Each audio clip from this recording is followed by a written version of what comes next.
Y'all come on in, baby. Come on in.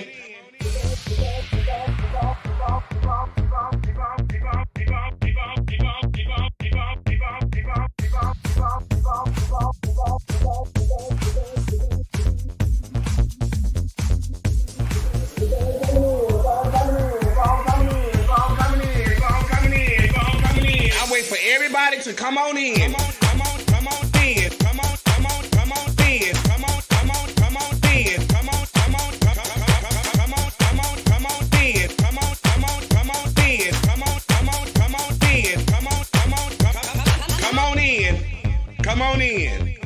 Come on in. Y'all keep on coming in. Keep on coming in. Come in. Y'all know when I go live. Y'all know I'm gonna go live. Keep on coming in. Keep coming in. Keep on coming in. Keep on coming in. Come on in. That's right. Keep on coming in. Y'all keep on coming in. Come on in. Come on in. Come on in. Come on in. Come on in. Come on in. Come on in. Come on There's no budget here at the Boom Boom Room. See, we have no glam squad here. There's no hairstylist, no nail technician, no makeup artist, just you. This is a do-it-yourself type of gig over here, sweetie. So guess what? This will separate the little girl from the women. Now let's get to it. Y'all keep on coming in. Come on in. Come on in. Come on in. Come on in. Come on in. Come on in. Come on.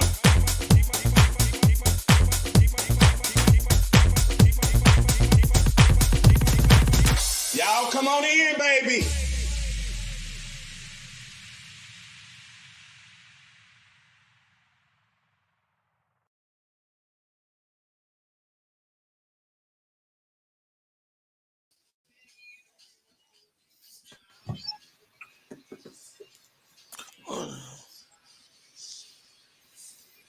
Hello, everybody, and welcome to Wednesday night, and we are back, and it's time for our point of view. It's time to get our juice, and we all in that thing, we all in there. Hey, Dominique.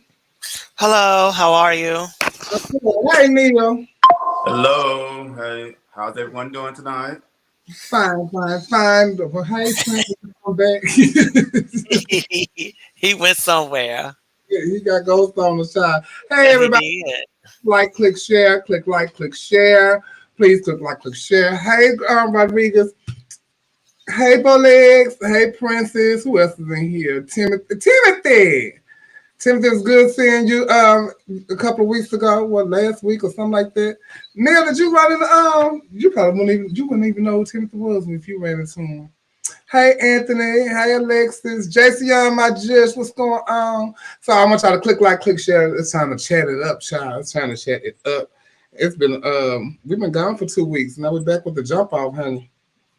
Yeah. Wait, what you got going on over there? I love you, my nigga.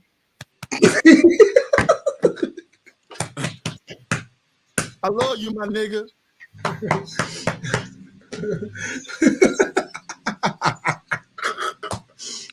You and everybody else that was non-black. Okay. You and everybody else that was non-black. Dominique, how your week been? Your vacation, because you was off just like we was off. Oh, it was great. It was great. I had a lot of things to do, but I still enjoyed myself. Did you find some time to suck some head? No, I was in training. Oh, okay. Training to suck head. Training for second Head next No, I wish I had. Who I want to give some. He not close enough. week. What his name? Neil, don't be messy. I'm not at all. Child. Well, I know what Trent was all last week because we were together. We were at the pageant, child. Neil, what you do? Come tell us about your excursion. I was in DC. Go ahead. I had an amazing time in DC. You know, one of my boyfriends stay in DC, so I was with him. We had a good time. I partied late every night. I got home about 8. I just wanted to make sure that the sun was out before I went home. 8 the next night? 8 the next day. That was the earliest I got home, about 8 o'clock each morning. Damn. Oh, hey, Nicky Diamond. Hey, Jennifer. I like the sun to beat me to get up before I go out. If I go out from the club and the sun is still up, sun's still down. Before the sun catches you. Yeah, the sun got to catch me. Child, used to catch me. Trent, how did you enjoy being at Miss US of A? I enjoyed it immensely. Actually, that was my first time judging anything US of A affiliated. But I had such a great time. Kennedy rolled the red carpet out. Her and Scott, they were so good to us. I met new friends that would judge with Vega, Eureka, Champagne, Layla, Joe. We had such a great time judging that contest together. It was a really great time for me. I really, really enjoyed myself. I can see great conversation being had between the judges and being a key because everybody at the table is really a key. You know. Yes, Lord. So I'm glad. Let me tell you, I enjoyed you and Colexis. When I tell you, y'all cut the food all week long. When you told that lady like she pooped from the front, we almost threw our motherfucking drinks. Y'all was so good on the mic. Oh my God, it was so amazing. And let me tell you something about the US of A entertainers. Let me tell you something. I sat there during it's some good entertainment. If you just go just for the formers and the entertainment alone, I was like, these girls really know how to fucking perform. Yeah. I was so fucking impressed, like with everybody that came on the stage. It was amazing. I have fun when I'm there, and I like to watch. I like to watch everybody. Mm-hmm. I don't get to watch people a lot unless I am hosting and stuff like that because I don't get to go to shows a lot. So it's good to get to see, especially with those girls, you know, and some of the guys that come back. So I had a good time. I'm glad you had a good time, and So it was a long week, honey. A long week, but we made it through. And now we got another queen. And shout out to Coco is not in the building tonight. She is at home working remotely or whatever it's called. Remotely.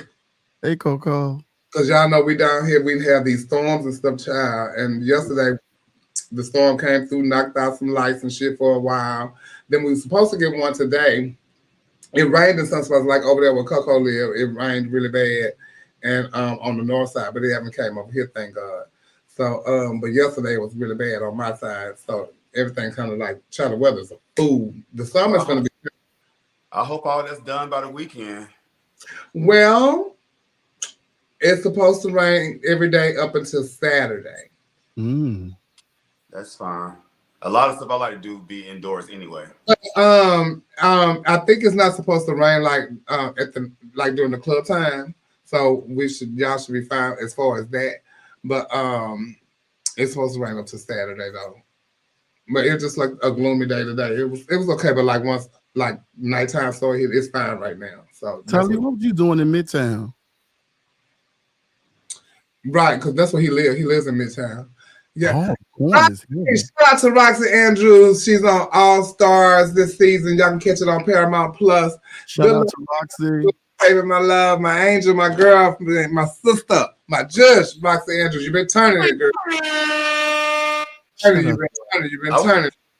I watched the first episode. I haven't watched the other ones, but the first episode was very entertaining. Oh, yeah. It was very entertaining, baby. And they had did the reading challenge on that first episode, and them girls was going for blood. They had told Miss Plastique up for her tuck. Damn. Plastique had told the girls when she walked in the room, you know how they walk in through the entrance.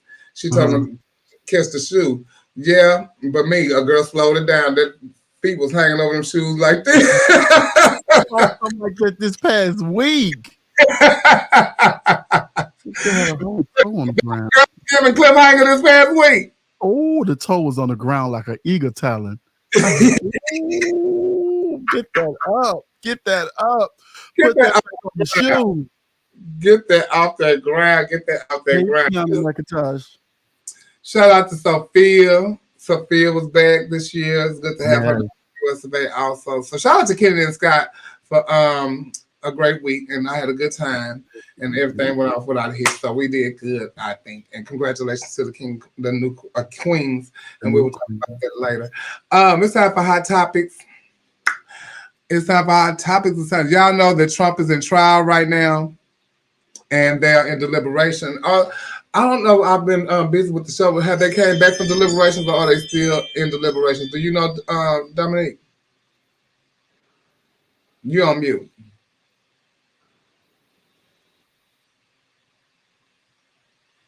Yeah, you know the mute. They just went in today. Just went in today. Yes, they got their instructions today. Okay. Oh, okay. Well, they should be back. It shouldn't take them that long. They should have went in, and everybody should have voted on the same thing and come on up out of there. Yeah, but you know they be trying to save Trump now, so you know. I thought they stopped today at 4. Because I thought I read somewhere that they had stopped already. So we get to hear the verdict tomorrow. They raise the king. It depends. They might stop for the day because you know they have a certain time where the jury stops. Oh, I thought it was complete. Oh no. Oh no. You know, jurors can deliberate for days. Yeah. I don't want the for days though. No, what you want? I want to go in there and say, all right, child, we need to go home and guilty. Let's go. So what does a guilty verdict do for him as far as his presidential run? Nothing. I don't foresee them giving him any jail time. I don't think. Still don't run for president. I think fines and stuff like that, but I don't foresee them sending him to the jailhouse. I could be wrong, but I don't see it. They sent Martha Stewart and Lil' Kim. Those bitches want former presidents. Shit. Send him. But he They say he could face up to 4 years, and that's a smack on the wrist. Shout out to Loretta, Amanda Mack, and I hope that y'all did. Yesterday was voting day. I did go to vote. It was so funny because I almost forgot to vote, and I was on the phone with my friend, and he said, "Did you go vote?" I said, "Oh no, let me turn in here and go vote." And so it was voting right across the street from my house. So I went over there, and they were closed because of the power outage. But they were out there filming the news. So I think I was on the news yesterday because they interviewed me about not being able to vote, but I did go somewhere else and I did vote. So it is important because y'all need to know how important it is to vote and not vote Trump ass because of Project 2025. That's right. So y'all really need to vote. And this is a video to explain why. We'll come right back. Okay.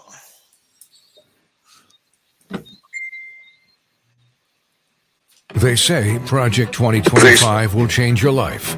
For once, they're telling the truth. Donald Trump gets in for 4 more years. He's going full throttle. Project 2025 is Trump's plan to make America different, less free, less fair, less American. It's a roadmap for total control, Trump's control. The gloves are off. There are no holds barred here. Not just of the government, of your life, of your body, of every one of your freedoms, of what you can read and say, and where you can travel. He'll round up American citizens, use the government to punish his enemies, put the crazy and corrupt in power forever. It's 4 years of scorched earth when Donald Trump retakes the White House. But he promises to only be a dictator for one day. One day, sure.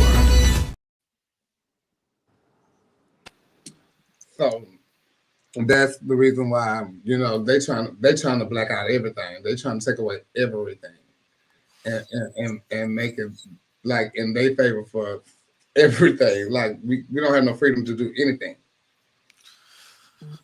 Yeah, basically just to give him, authoritarian power where, whatever he says pretty much goes, and dismantle a lot of different parts of the government and give him all of the power to make the final say and be able to use, the government for his own purpose.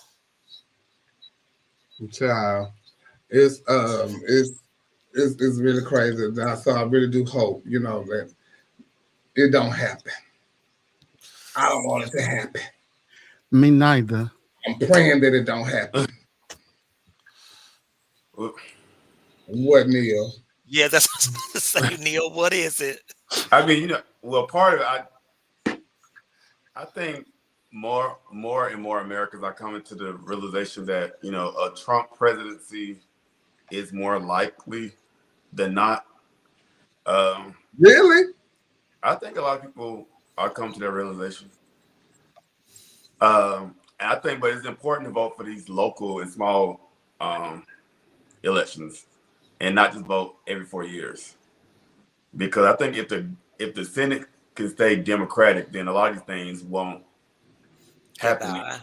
Yeah. So, and I think that's part of the problem with Trump. The first time he had total control of government because he controlled the House, the Senate, and the White House. So you didn't have to reach over to the other side and say, okay, let me work with you, because your people controlled everything. So I don't know. I think we need some prayer warriors. Honey, we just need people to be more informed and actually care about what's going on. As much as they care about everything else.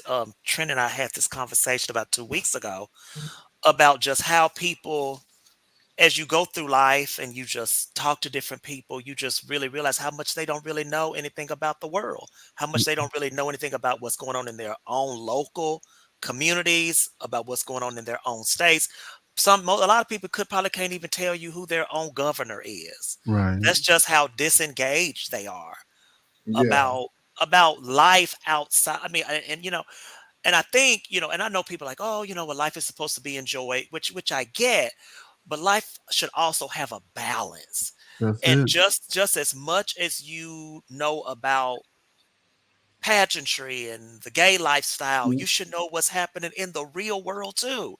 I mean, that really affects how you live. And and so you won't be able to do these pageants and stuff, you know, if you don't know what's going on in the real world. And I'm not just necessarily talking about the gay people because I say pageants, but that just comes what's off the top of my head.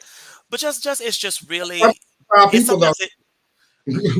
it just baffles me how, you know, because Trent and I talked about almost 2 hours the other day, how you will go into a space and a topic comes up, and most of the people just sitting there like, what are y'all talking about? They have absolutely no idea what it's like. Are you over 15 years old? Right. Part of it is that, you know, people in general talk about things that they have an interest in. They know things that they have an interest in. If you talk to my little brother, he can tell you every single team that's won the Super Bowl since he's been born. He can tell you about the players. He can tell you what a team they got transferred to, all these types of things, because he has an interest in that. A lot of people just don't have an interest in politics, I think, because they don't find it interesting. They don't find that what happens impact them directly. So it's a hard sell. Like, I understand what you're saying. I mean, I know some people who can tell me what a bitch wore for swimsuit at Continental in 1999 and all this kind of stuff, but can't tell me probably the last 2 governors of the state. So I get that, but that's just the way of the world. If they're not interested in it, it's not gonna mean as much. But at least, you know, like I said, with people like us, and even when you get as entertainers and stuff, we do need to encourage people to vote, you know, and at least put that in their minds to vote. And if you don't know who you voting for, at least where your views lies with, at least know where your views lies with a person or something like that. Try to listen to the conversations. At least try to listen to the conversations and then go and vote that way. You know what I'm saying? Do something. Don't just not do anything. Even if you don't know, like, about your local people or whatever, you know, try to go and at least like go and vote for the your Democrat or Republican, you know, whatever party. But let me tell you about these ballots. A couple of weeks ago when we voted, you know, normally for a small election, all these judges and shit is, you know what I'm saying? We really don't know that, but go ahead, Neil. I'm sorry. Normally, like when we're voting for like a small election or whatever, or not a major election, it's like 2 or 3 maybe sheets on there. Ballot sheets. I had like 10 ballot sheets when I went and voted the other day. I mean, it was all types of shit on there. They had all types of questions about slavery and what's being used in education and taking funds from this group. It was all types of shit. And, you know, the questions are always tricky and wordy. So you got to read it like word for word, because they would trick you on some of these questions. You be answering yes to something that you should have said no to. And so you really got to read. You really got to read. I went yesterday, and it was only 3 ballots, 3 things on my ballot yesterday. And even when Clark told me he went to vote, he said it was only 3 things on his ballot also. But we did do it, and so please go and vote, because that Project 2025 could take away your life, and we'll be moving to Canada. So, you know, to Canada. Girl, I'm trying to think of an escape plan. Girl, I don't know how I'm gonna persuade my mama. Girl, come on, we gotta go to Canada, girl.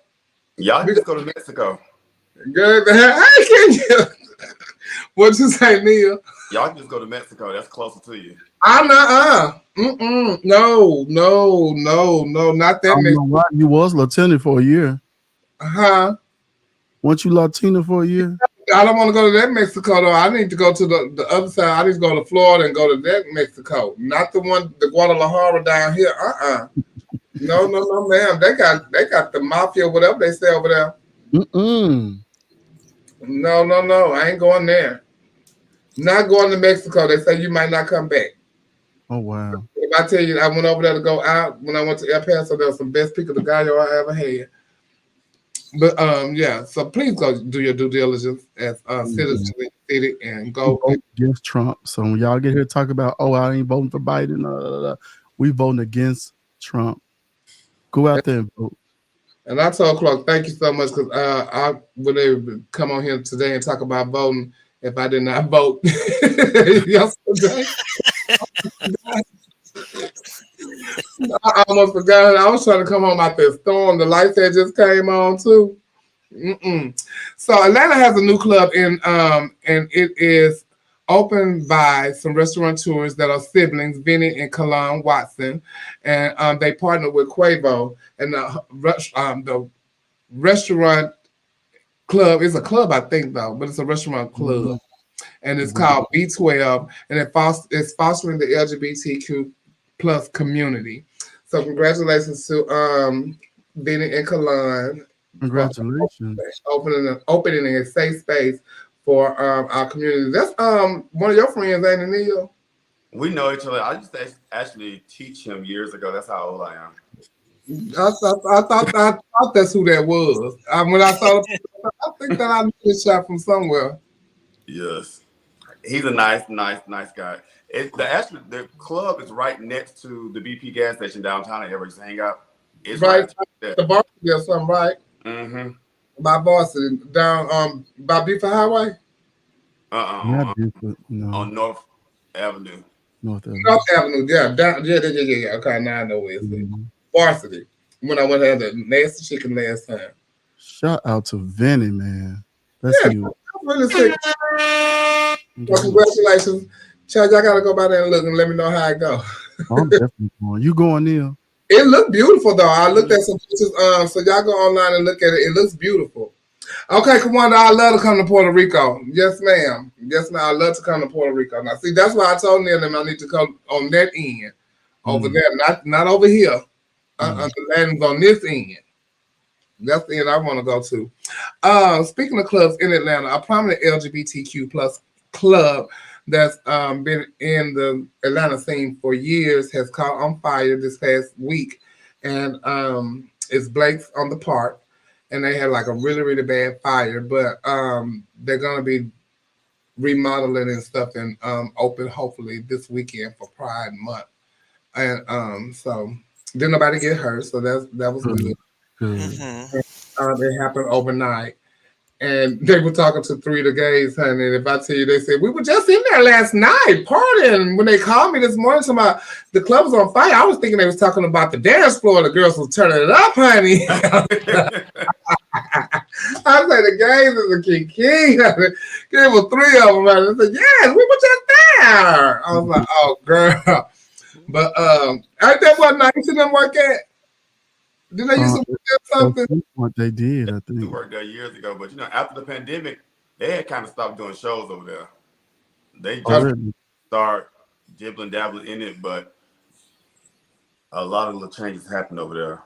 That ain't the place Shavonna had on the news. No, that was the Eagle. Yeah. Midtown Moon at the time. Midtown Moon at the time. Well, that's how you get your insurance money and remodel your club. Marina, Mexico. How close is that? I'm telling y'all, we need an escape plan. Y'all better start playing on to figure it out. Child, I came across this while I was getting the show together, and I could not pass it up because the police is always doing something. So it's a San Diego police officer got caught, and he had to have somebody come and let him out the backseat of his car. What? Play the video, Coco. We're going to see why. Shame on you. We're just going to go to my car right here, okay? Follow me. Is this car okay? On the other side of my car.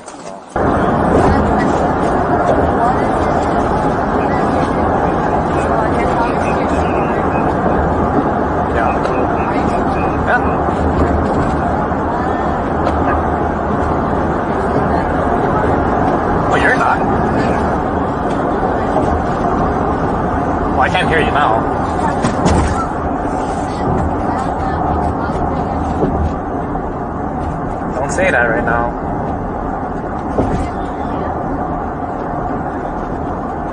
No, I said don't say that right now because everything's being recorded right now.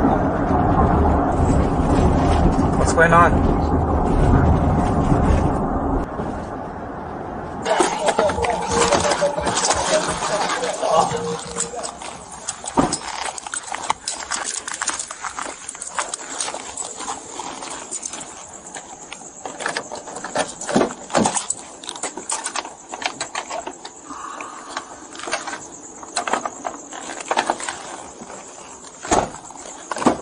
Alright, sir, step out of the vehicle for me.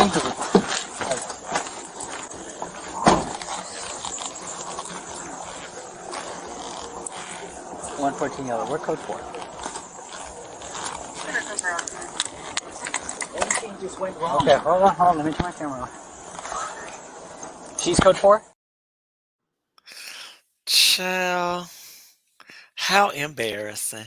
You had to call another officer to come and open up the door. Now, and the gag is, she's still handcuffed in the back, though, look like. That's what it looked like. Her hands were behind her back. No, either you the handcuffed or you done got them fucked, then you put it back in handcuffs, and then you realize, damn, I forgot they can't open up the door. Motherfucker, you knew y'all can't open up the door from the inside of the back seat of a police car. She probably about to go home and whatever she was charged with, that's a wrap. and he resigned. That is absolutely dreadful. He telling her, hey Regina, he's telling her, don't say that. She talking about, I'm down the fuck. Is that what she said? If you don't take me to jail, I'm trying to fuck, but I'm trying to get out of this. I don't want to go to jail. Right. Or even swap ain't never been no swindle. I didn't know that's what she said. She said, I'm down. Don't say that. Don't say that. This recording. And he said, he had said somebody, he reminded her that she had a boyfriend, but she said, fuck that, I'm going to jail. He going to have to understand. No, that's right. You got to use what you want. No, ma'am. He gonna have to understand. I have to understand, baby. I have to give you pussy away. Listen. I'm so sorry. But I was not going to jail. We didn't have no money to get me out. Nah. You know, so child police. So he resigned, so they didn't even have to fire him, but he can move to another city or just go like start doing security. Yeah, they let him resign so that he don't have that on his record. So he gonna have it on his record and he can go back somewhere. It's in another county in the same city, and like he can go to work in LA. You know? They should have fired his punk ass, because how we gonna be trusting officers out here that getting in the back seat locked up with a piece of potential pussy? Okay, what if somebody try that and they don't bite, and now you're in trouble because you try to seduce the goddamn police? That's what I'm saying. It's his fault. See, he should have been fired. He should have been fired. Child, I hope he wasn't married. Ooh. No, if he was married, that's gonna be a mess. I need to follow up and like look at Google him. And what did he say? Things got out of control. Is that what he said when he got out the back seat? When he got out the back seat. The other officer, where he came when they was walking around to the car, because I had to cut it. He had told him, wait, let me cut my cam off before he got to talking. Mm. So the other officer cut his camera stuff off. Before he got to talking. Now don't set yourself up, because I already see what you're doing, bro. Oh, Lord. You know what? As an officer, I probably do the same too. Because these people become your friends, your family. So you already know they're going down, but bitch, let me cut this off because I don't want to embarrass you. And it's so funny because I was watching the finale of FBI last night, and something like that happened, and I was like, and then me, I'm for the girl when it happened. I'm like, y'all supposed to vouch for her. At that point, I'm for the police.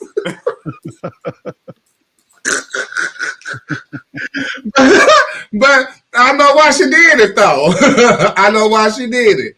And speaking of the police, I don't have this story. I'm just going to go off track a little bit, but I was going to put it in there.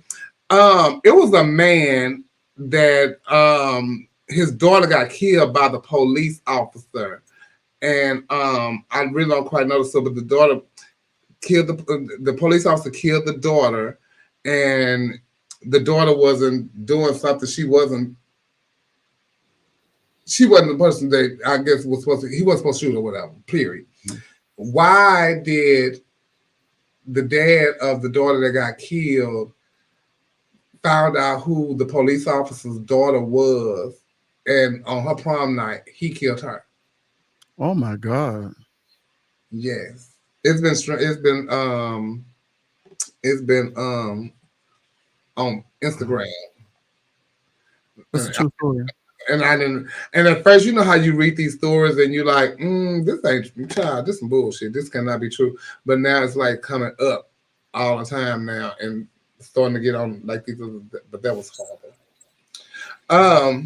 Also in Atlanta, Pastor Jamal Bryant got engaged to Pastor Dr. Kari Turner over the past week, and everybody's excited for him. He's sitting up there looking like Colonel Sanders, like Colonel Sanders. And then after that, it's ugly. And so yeah, Jamal Bryant is getting married, and I'm like, congratulations, Jamal. Somebody call over to Potomac and check on Giselle Bryant. She should be, but the girl kind of reminds me of Giselle. And it's a picture of him and her and a little baby. I have this disdain for that man. I really do. Why? What he did? Because, well, I know the person. Neil, the girl that came to your house. I know who you talking about. Ain't she pregnant, remember? Uh-huh.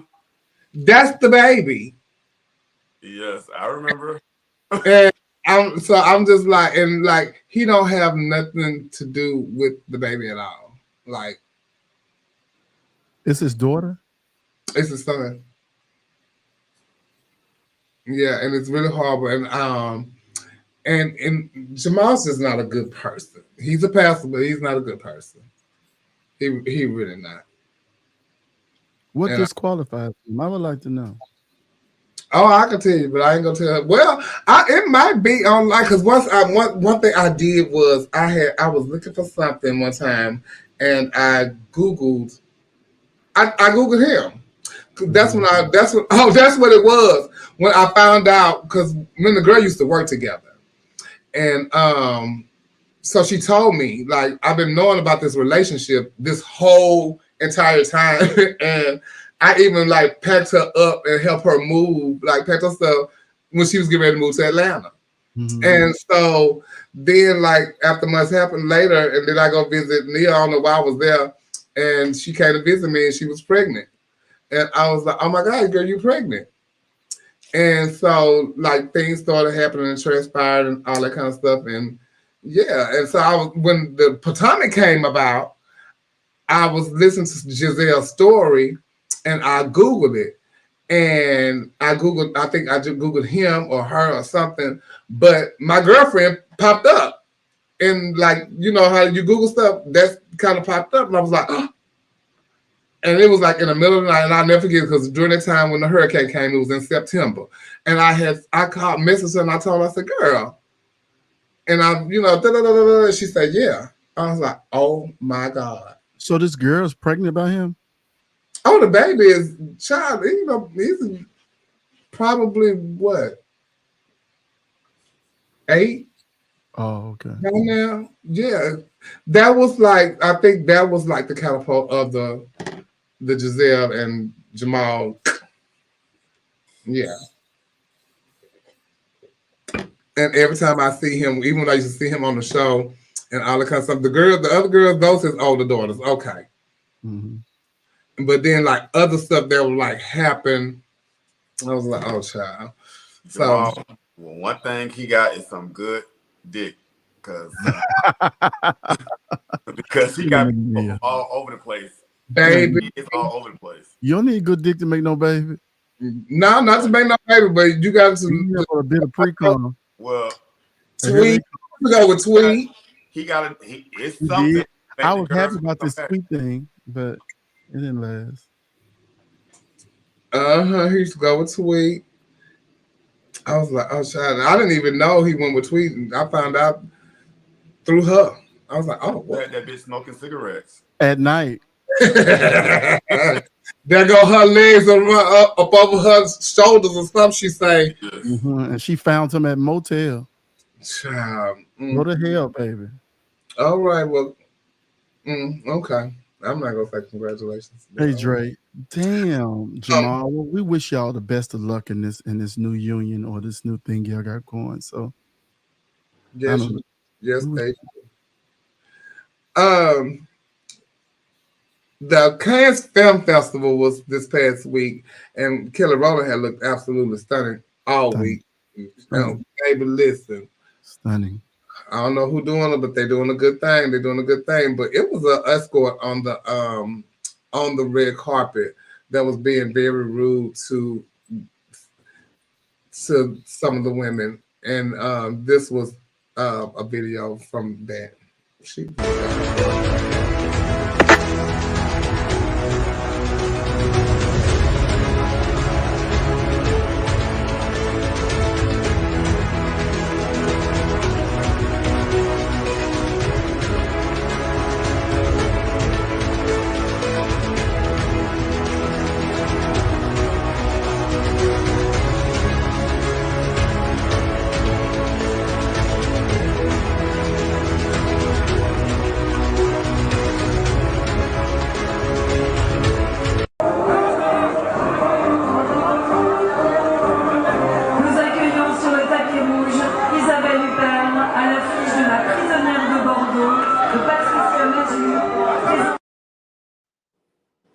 God damn.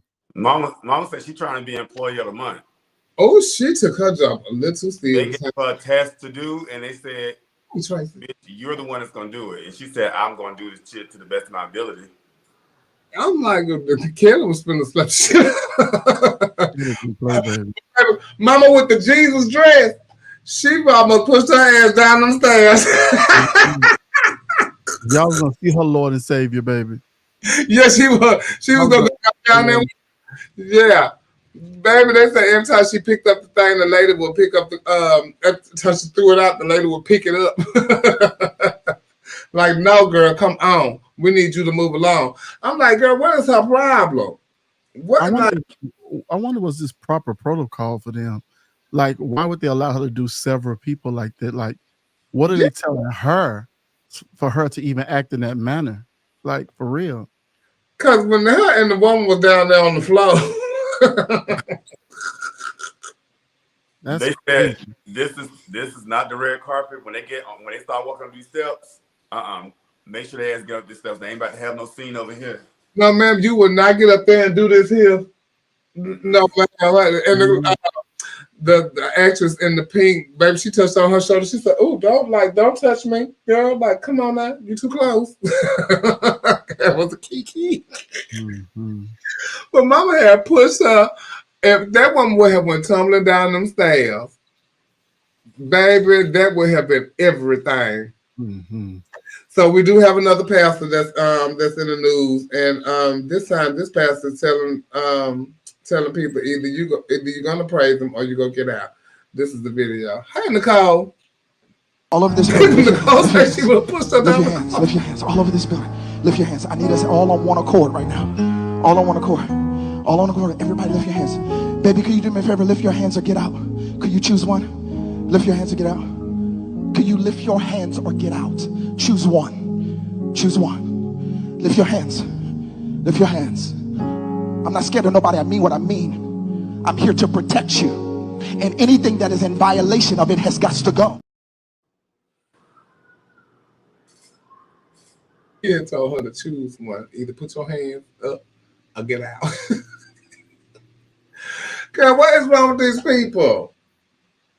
I don't get it. I don't get it. I don't get it. I don't understand what is wrong with the preachers today. Me neither. They so heavily bound that they're no earthly good. Like it's getting too crazy in these churches and stuff. I don't know. I think people are looking for viral moments, and just viral is publicity for your church, and for you as the pastor. And it's like they say and do things that they know will catch on to other people, to maybe attract some people to say, okay, let me go check this out. Not saying it's all good press, but it's still like the need to be raise your hand or get out. Raise your hands or get out. This had to be out of the tithes and offering, because they don't put nobody out before they pass that plate around. Had to be. But you know, I was gonna wrote it $500. In the scene, they had passed the plate around 3 times. It was hilarious. But it's true. They passed it around 3 times. And the boy said, I'm not doing this no more. I gave already. They like they be so in tune with the word and the spirit that what spirit are they in tune with that allows them to disrespect other people or make other people feel low about themselves or make them feel inadequate in any kind of way? What spirit are you so connected to that you can run around your pulpit with this type of rhetoric and make it seem okay for the glory of God? That is not God. No. God don't show up like that. Everybody praise is different. I may not raise my hand when I'm praising God. I may just have a silent moment that's between me and God. My relationship is personal. It does not have to be what the pastor wants my relationship with God to be. You know, you just have to lead your flock. But man, raise your hand and get out. I need you to pick one. You don't know what's going on with my arms right now.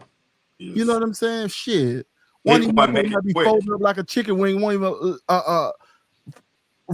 pull out straight. You talking about raise my hand and get out? What if I can't? Shout out to Amelia Black. Hi, Amelia. Hey, Abu. They just child. It's crazy. So remember a couple of years ago when the man went viral because of his mugshot and he became a model and all that kind of stuff, got married to the girl and started doing reality shows and all of that.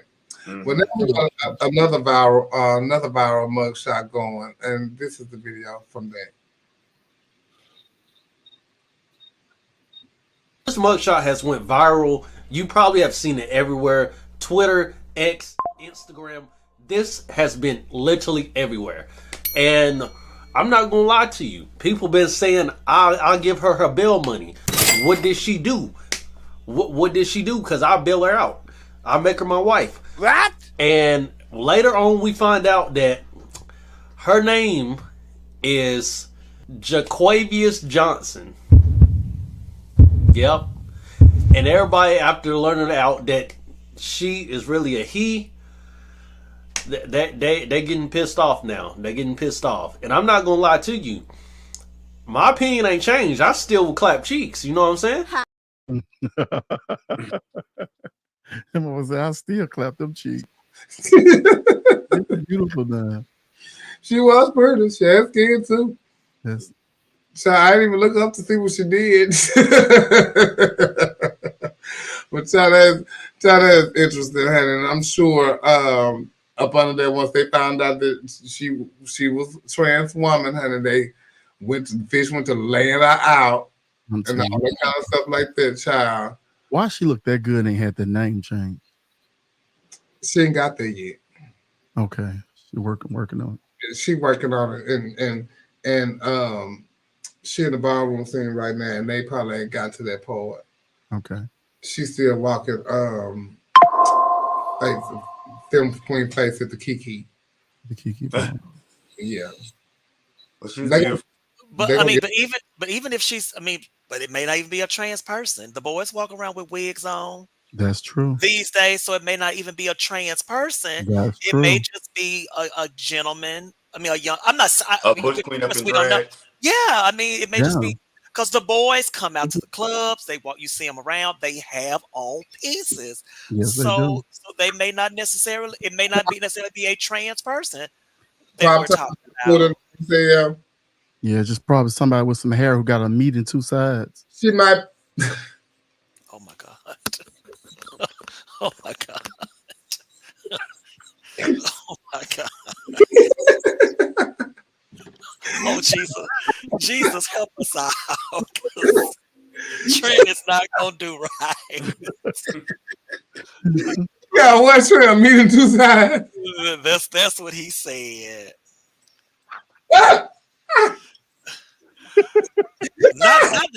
Not that I'm opposed to a meeting two sides. I'm not meeting two sides, but I don't want to put no chick, bitch.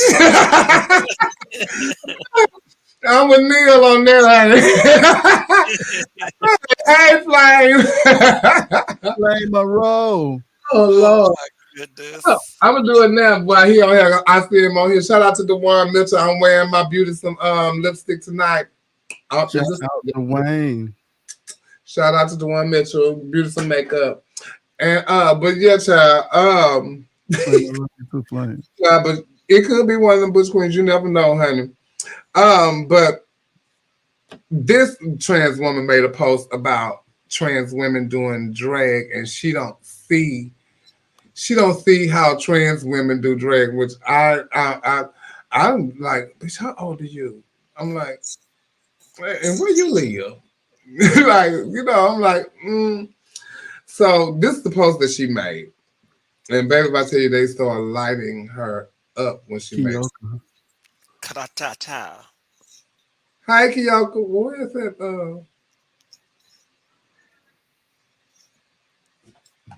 Girl.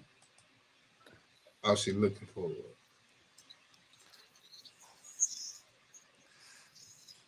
Well, maybe she got it up. Oh, I don't know. That ain't. I don't think that's we get on that tonight. That's not where we are. We on that tonight? Oh yeah, we're doing that tonight, but that ain't it. I said you ain't tell me it wasn't in there. What you say? Oh, but the girl made the post. Let me find it. It's in my phone. Speaking of a meeting two sides, baby, yes, for the meeting two sides. Speaking of, that's funny. Okay, the girl said, a trans woman being a drag performer has never set well with me. When trans women are women that started drag. So that means you don't know your history. And she said, perfect, an actual woman here to shed light on it properly because somebody had told her something. She said, I just personally don't understand why a trans woman who views themselves as a woman would ever want to be someone's favorite character or entertainment. To me, it's like going to the zoo to see a monkey. I'm only there to be entertained. I do understand the artistry. I don't know the history, but I do feel it adds to the trans women are delusional. Trans women are boys in wigs narrative. That's why so many people group drags and trans women together. She sounds crazy. So what do you call entertainers that you go to concerts and see? And Lady Gaga not sitting up there with a motherfucking slab of meat on her face and stuff. Pat LaBelle, who just had a facial film. I'm just saying, who been wearing wigs and cut half her nose off and I don't know. Don't look like nothing she looked like on Making the Band. Hell, K Michelle. All these bitches. But everybody that when you're an entertainer, you have a persona that you have on stage. And so I don't think the two should be put together because you can be a trans woman and an entertainer at the same time. You can be a trans woman and a banker, a trans woman and a librarian. Whatever you want to be, you can be like the two things don't, to me, have to go hand in hand. Correct. So the person is comparing like, if I'm this, I can't be that. Right. This is ridiculous to me because I mean, it is a lot of people that do drag that entertain, but a lot of the girls that a lot of people idolize are trans women that entertain.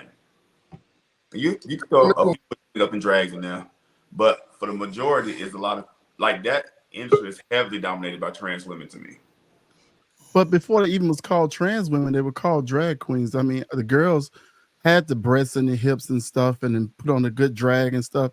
I mean, it started that way for me when I came out, and we didn't even have the word trans woman and all these, fancy names that we use now. We didn't have that back then. It was just, is she a drag queen? Is she a drag queen? That type of thing. Some still padded. Some, and you saw girls who had the body work, you like, oh my God, this bitch is T. You know what I'm saying? But it all started that way.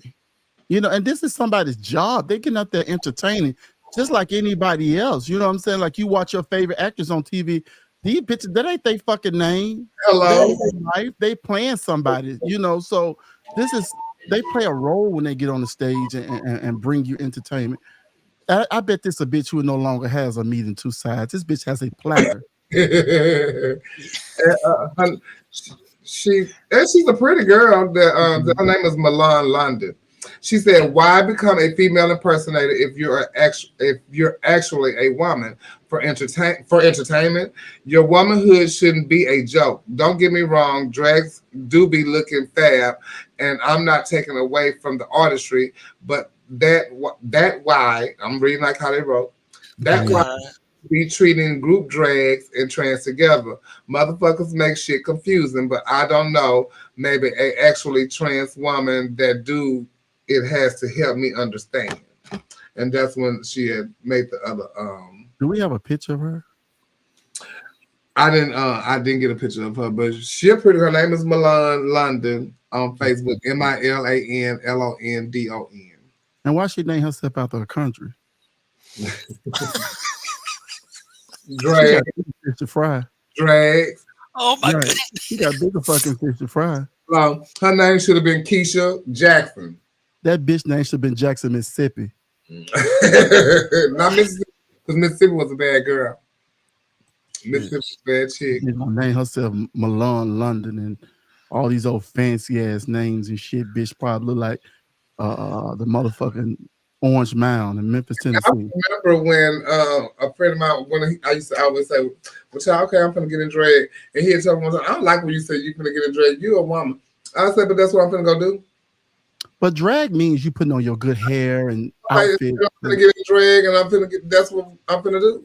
I'm gonna go get in drag because this is Well, we like we don't remember when Luther Vandross used to put on his drag. Put on my hair, put on my makeup. I'm finna get up in it. I'm finna get in my judge. Hey, Gayla, what happened down there at the Chicago? Hey, Gayla, shout out to Gayla. Child, yeah. So, child, listen. As we all know, it's Surface that did it had tapped on Cassie.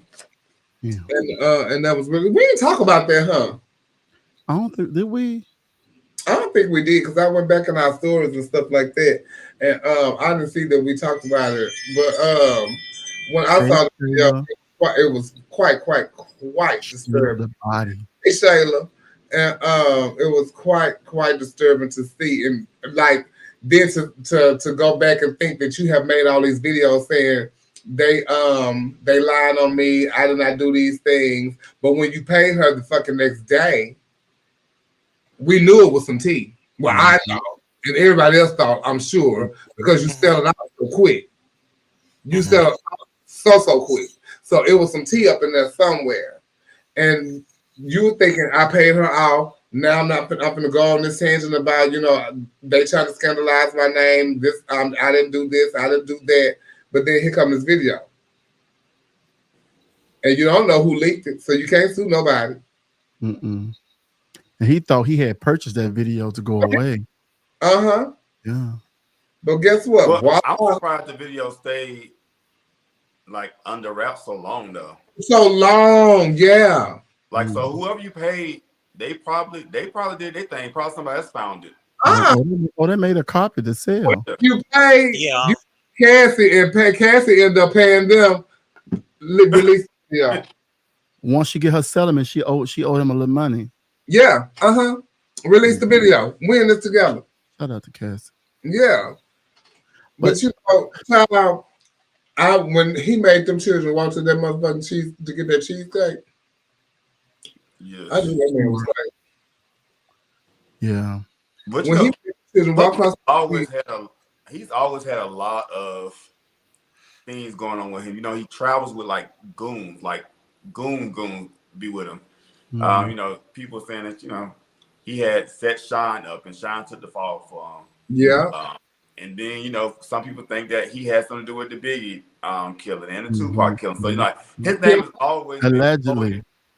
His name has always been floated around with like mess and scandal, but he hangs out with some very powerful goons, and he protects them. I think he thought he was more powerful than he. Bentley, bitch, where is he? Where's who? Farnsworth with the umbrella. Where the fuck is he? Which he got. Well, I think a lot of people are gonna probably stay low because they probably did a lot of things with Diddy. You don't know what's on these states that they have in the house. So a lot of these people probably want to stay out of it because they have. Well, because if I did something in Trent's home that I'm not breaking the law, these are adults, or you know, I don't want that to get out. So I'm just gonna keep my name completely out of it. I'm not gonna make a statement. I'm just gonna like, bitch, good luck. Yeah. Honey, it's so much. They said there's more videos that came out. CNN seemingly has something to do with it. With them, they probably paid it. Somebody paid over what they got it. Oh yeah. Paid for it. And somebody's sitting lovely. That nigga coming down. Oh my God. That nigga coming down, y'all. Thank you, Ricardo. Kelly Price sent out a prayer for him, though. She said she's gonna pray for him. You know, you know. They won't Kelly Price out when she did that. Yes, Kelly Price. They don't. Kelly can just say, you know, anything, and they go tell her up. But that's Neil girl. That's Neil girl. That's my favorite artist right there. Oh, she better go lay. I love Kelly Price. But she tired. J-Lo is they putting 2 and 2 together with J-Lo's story and her relationship with him. And this is a video and what she had said. Well, she didn't say it, but they put it together, so I have to use this instead of what she said. Mm-hmm. Let me make sure, because I don't know.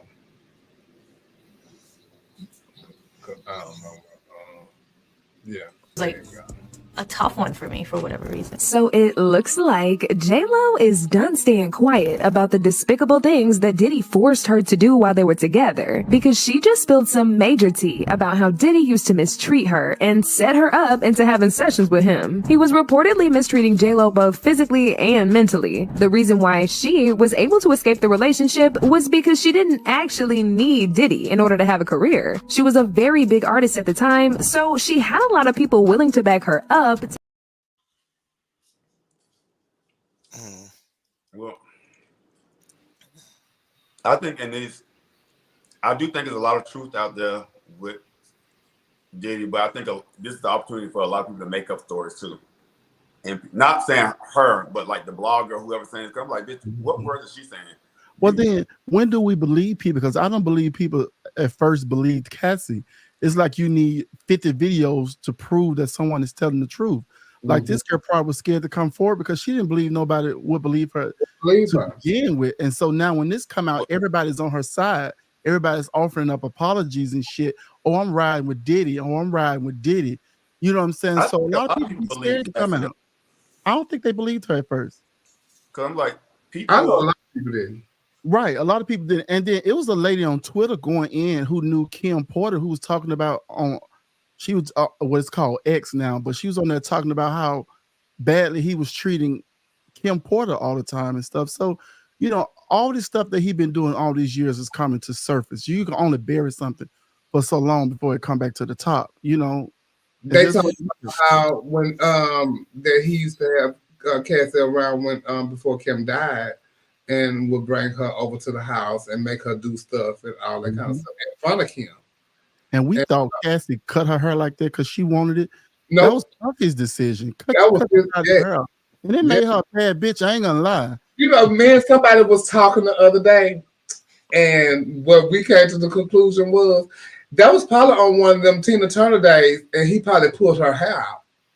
Oh wow! And so she cut her hair. Well, that hotel scene. He dragged her down the highway by her hair. What I heard a guy talking about this situation. He said a white lady was coming down. You know them elevators you can see through. Or she would come down the escalator or something. She had half her hair cut off, and Diddy looked at her and said, and looked over at Kat and said, "You're gonna cut your hair tomorrow." And she cut her hair off because he asked her to. And see, this is what I be saying about girls. Girls be thinking like, "Oh, I want to live like Carisha. Oh, I want to be like this. I want to be like this girl. They got Diddy. They got this man buying them everything, Maybach trucks. They're getting diamond rings, necklaces, and stuff." You have no clue what people go through to be with someone like that. You know what I'm saying? Who think they're so powerful that they can do any and everything to you, and it's supposed to be just okay. Yeah, I mean, real bitches sacrifice. That's the sacrifice that they make. Is that the sacrifice? I don't know about that. I don't know about that one. I think a lot of people are with people in. If I'm with somebody who is a multimillionaire, billionaire, do I think it's gonna be peaches and cream? This person has money, and with money comes power, and a lot of stuff comes with that. So no, I don't think it's gonna be peaches and cream. No, I don't think that I'm gonna be around him voicing my opinion all the damn time. I'm gonna be the bitch who feel like almost you have to do what the person says in order to maintain his lifestyle. So certain things come with that. Like you can't be this badass vocal bitch and the other person got all the money and power. Yeah. J-Lo, like this, that was easy. If she got money, he got money. Bitch, we can go out there ways. And now we finally learned that she was not Jenny from the block. No. I'm gonna say she's not. She was a narcissist. They said she rode the bus. She did. She rode the bus. She didn't ride the A train, they said she lied. They came and got her. But I think a lot of those people knew. A lot of these people that are coming out dogging him now, I think they knew about it back then. I think so. They were being quiet until it came out, and now they want to try to drag him because even Luenell was talking about. She said because when I think Vlad had interviewed Luenell, and she was like, she said she even said, she said everybody knew all this was going on. She said you would see it at his parties, and she said she said she went to one. She said, I'm a big mouth bitch. She said he didn't invite me to nothing else after that one time I went, because I run my mouth. Damn. So I think that a lot of these people knew all of this stuff was going on. They were just keeping quiet because they were probably getting something out of him, or he was doing something for them, and so they were all a part of it. Yeah, invited Luenell to the party. I mean, he was making sure it was a type for everybody in there. Because she said she didn't participate, but she said she sure did enjoy watching everything that was going on. Boy, entertainment. No. You can't come to my place and just watch. You got to get out. What are they supposed to do? Participate. Everybody get participation points. Put your hands up and you get out. Put your hands up, open your legs and get out. but some people enjoy being watched. No, Some people get turned on by people just sitting there watching. You may play with your cat. Play with your cat a little bit while you watching. Play with your cat. How is her? With her, baby. Yes, ma'am. No wallflowers. Darian say, nah. Is that a bunch? Darian say, no. He agrees with me.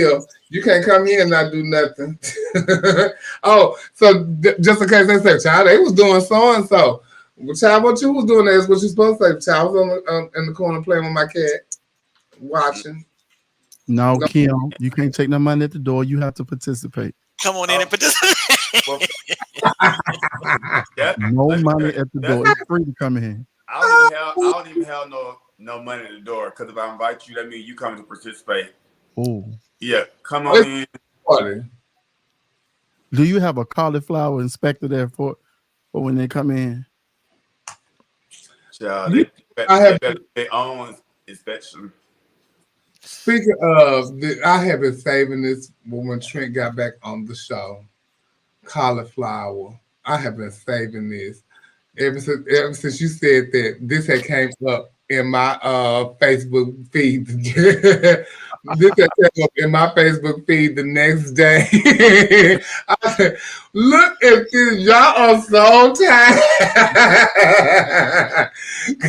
I said, "Lord, why do your buttholes get itchy, inflamed hemorrhoids?" I said, "Come on, cauliflower, baby." That had took me out. I was not ready for this.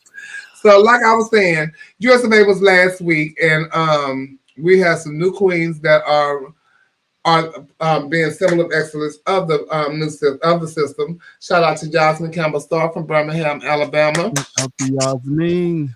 A US of A Classic, and also Jessica J, Miss Gay US of A. Jessica J. Hey, congratulations to them ladies, and we can't wait to see y'all on y'all reign as Miss Gay US of A. You know, Trent was a judge this week, so that's his fault. Sure. But the ladies were great. The ladies were great. Shout out to Mercedes Black. She was first runner up. Miss Gay US of A Classic. And first runner up in Miss Gay US. Who was first runner up in Miss Gay US of A? She was Miss Texas, but I don't know her name. Oh, yeah. Alexa Oasis was first runner up. Alexis Oasis. Actually tied for first runner up with Silky. Silky. I think talent score breaks the tie. Breaks the tie. Yeah. And Alexa won talent. She took talent up. So I wasn't expecting that talent from that young lady. Baby. She went forth and she did not stop. Like she didn't even take a breath. She was dancing. So I was like, wow. Baby, we had us in there on our feet. Silky had us in there on our feet too. So good. Shout out to Silky. What was I was looking at those score sheets. What was the folks saying in the interview? It's what they wasn't saying. Hello. This was is you know, an interview is not ranked, it's cumulative. So that's the difference in that. I don't know if the girls was nervous, you know. I don't know if, because I think US of A, in my opinion, is going in a different direction. They need a queen that's gonna be like, you know, in the forefront as far as administrative as well as being just the queen. And I think people struggle to answer those type of questions, you know, and it wasn't bad, but it wasn't amazing either. You know what I'm saying? Yeah. And it wasn't easy for them to get them 10s and their 10, 11, 12. Right, because we didn't have to get them 12s, you know. But let me tell you something who blew our heads off in interview, Mercedes Black. Let me tell you something. We only had 7 minutes. I want to talk to her for another 7 minutes. And after that 7 minutes exhausted, I was going to ask for another 7 minutes. He ate us up so bad. Like after we asked the first question, she answered so good. We like, anybody else want to ask some? Like, okay. You know, like she took all your questions. She should teach a class. She should teach a class on how to do that, because I was thoroughly entertained with her, and it didn't feel contrived. It didn't feel fake. It felt like, bitch, I'm very knowledgeable about what's going on. I know how to conduct myself. She looked the part. She looked good from hair, makeup, wardrobe. Everything was good. And I think a lot of people don't know how to dress for interview. Oh, that is a big problem. You know, they don't know how to. Shout out to Yasmin Campbell Starr. Let me tell you something. Yasmin came in so motherfucking sharp. She could have left there and walked any fucking runway she wanted to walk. I said, I just had, girl, you are really dressed to come to this guy. Like, that shit was everything. She could have worn sportswear anywhere she went. But it's surprising that girls don't know how to properly come in for interview with a cohesive look and something that's very presentable for that category. You know, and that's something to be worked on for people who's going to start doing these type of pageants that have interview. Your look has a lot to do with it too, because you can't be in there looking raggedy and I gotta judge you. You know what I'm saying? Like, and uncomfortable. Yeah, and you got to know. Please, yeah. Make sure you look nice in interview. A lot of times I've judged interviews, especially with boy queens. Sometimes I feel like boy queens, when they come dressed as a girl, they don't feel as comfortable because they're dressed as a girl and they're more concerned with their look and making sure that their look is together sometimes. And I be wanting, like, boy queens, if you feel more comfortable coming as a boy, come as a boy. And that's what Jessica J did. She came as a boy. and she was very comfortable and talked very well. I enjoyed her interview as well. You knew what some people was trying to do or trying to say, but you know, we had a job to do. We had to get the best queen for the job, and I think that, you know, judging was a bit harder, you know, and we had to put these stuff down there so they can get better, you know, because interviewing girls sometimes say, well, I've been here 10 times, I've been here 15 times. I'm like, well, what in 15 times haven't you learned?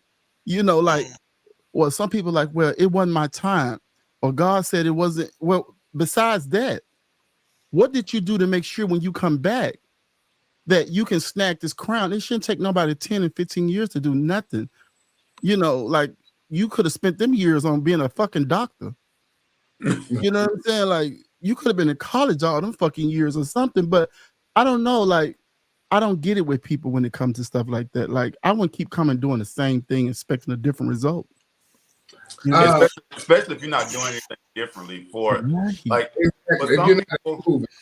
for some people, you know, getting critiqued is hard on any job like that you do. You get critiqued at some. I get evaluated by my principal. You know, they give you 4s or 2s or say need development. So it's up to you to work on those things that you need development in. So if you know that you started off pageantry and interview, or that could have been shaky for you, but I would think over time you would say, okay, this is the area that I need to focus on.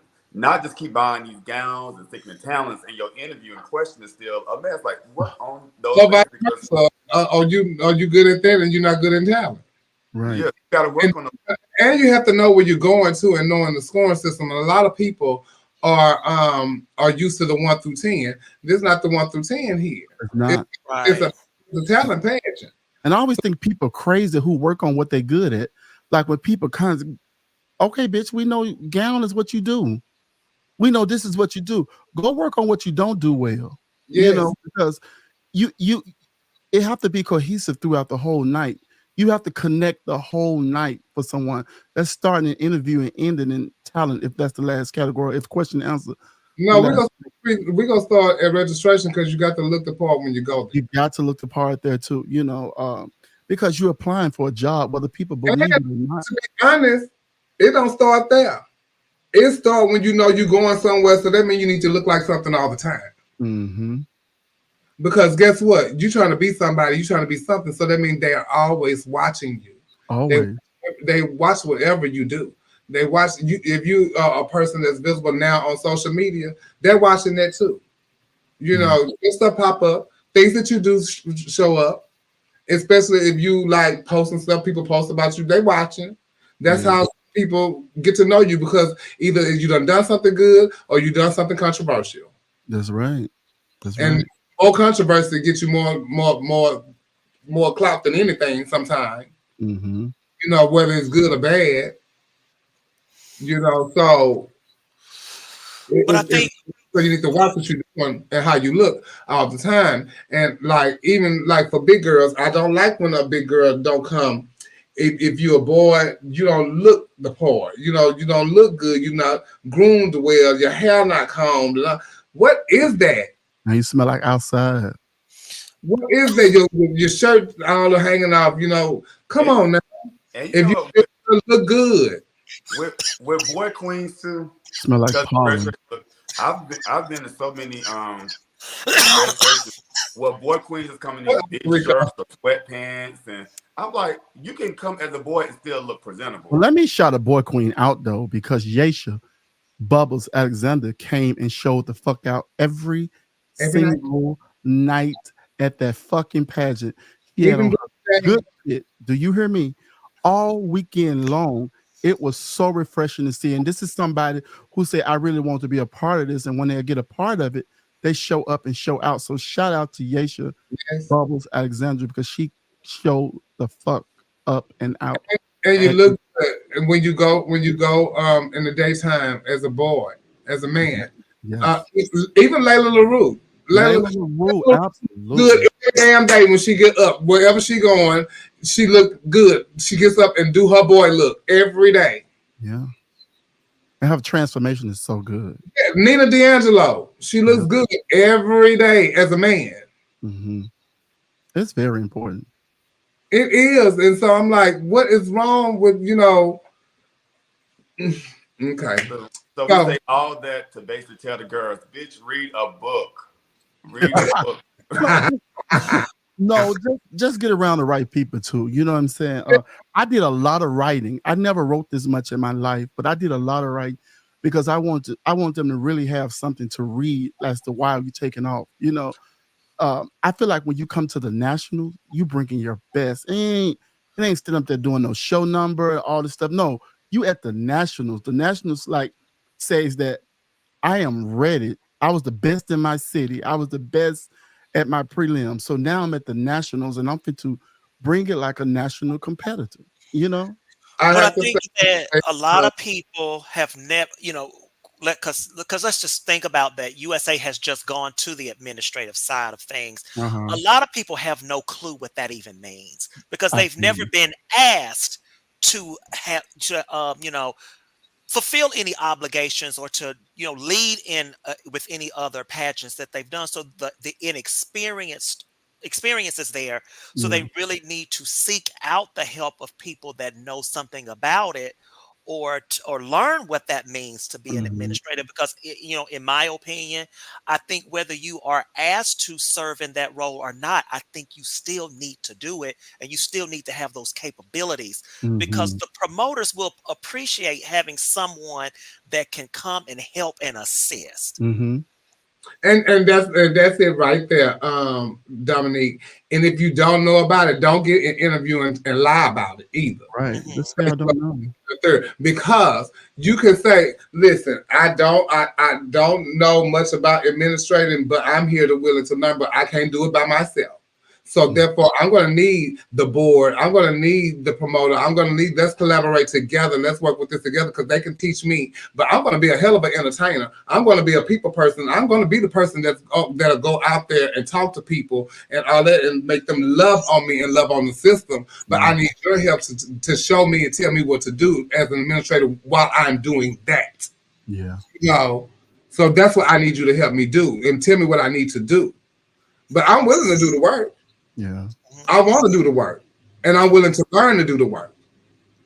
Which I think a lot of people may be scared. A lot of people may be scared to do that because they feel like maybe they're gonna say, "I'm not ready for this," or "I'm not qualified because I don't know how to do things." Because it sounds good in theory to say those things, but people might feel like, okay, they're gonna look at me as people watch you, and them judges watch people. They know people.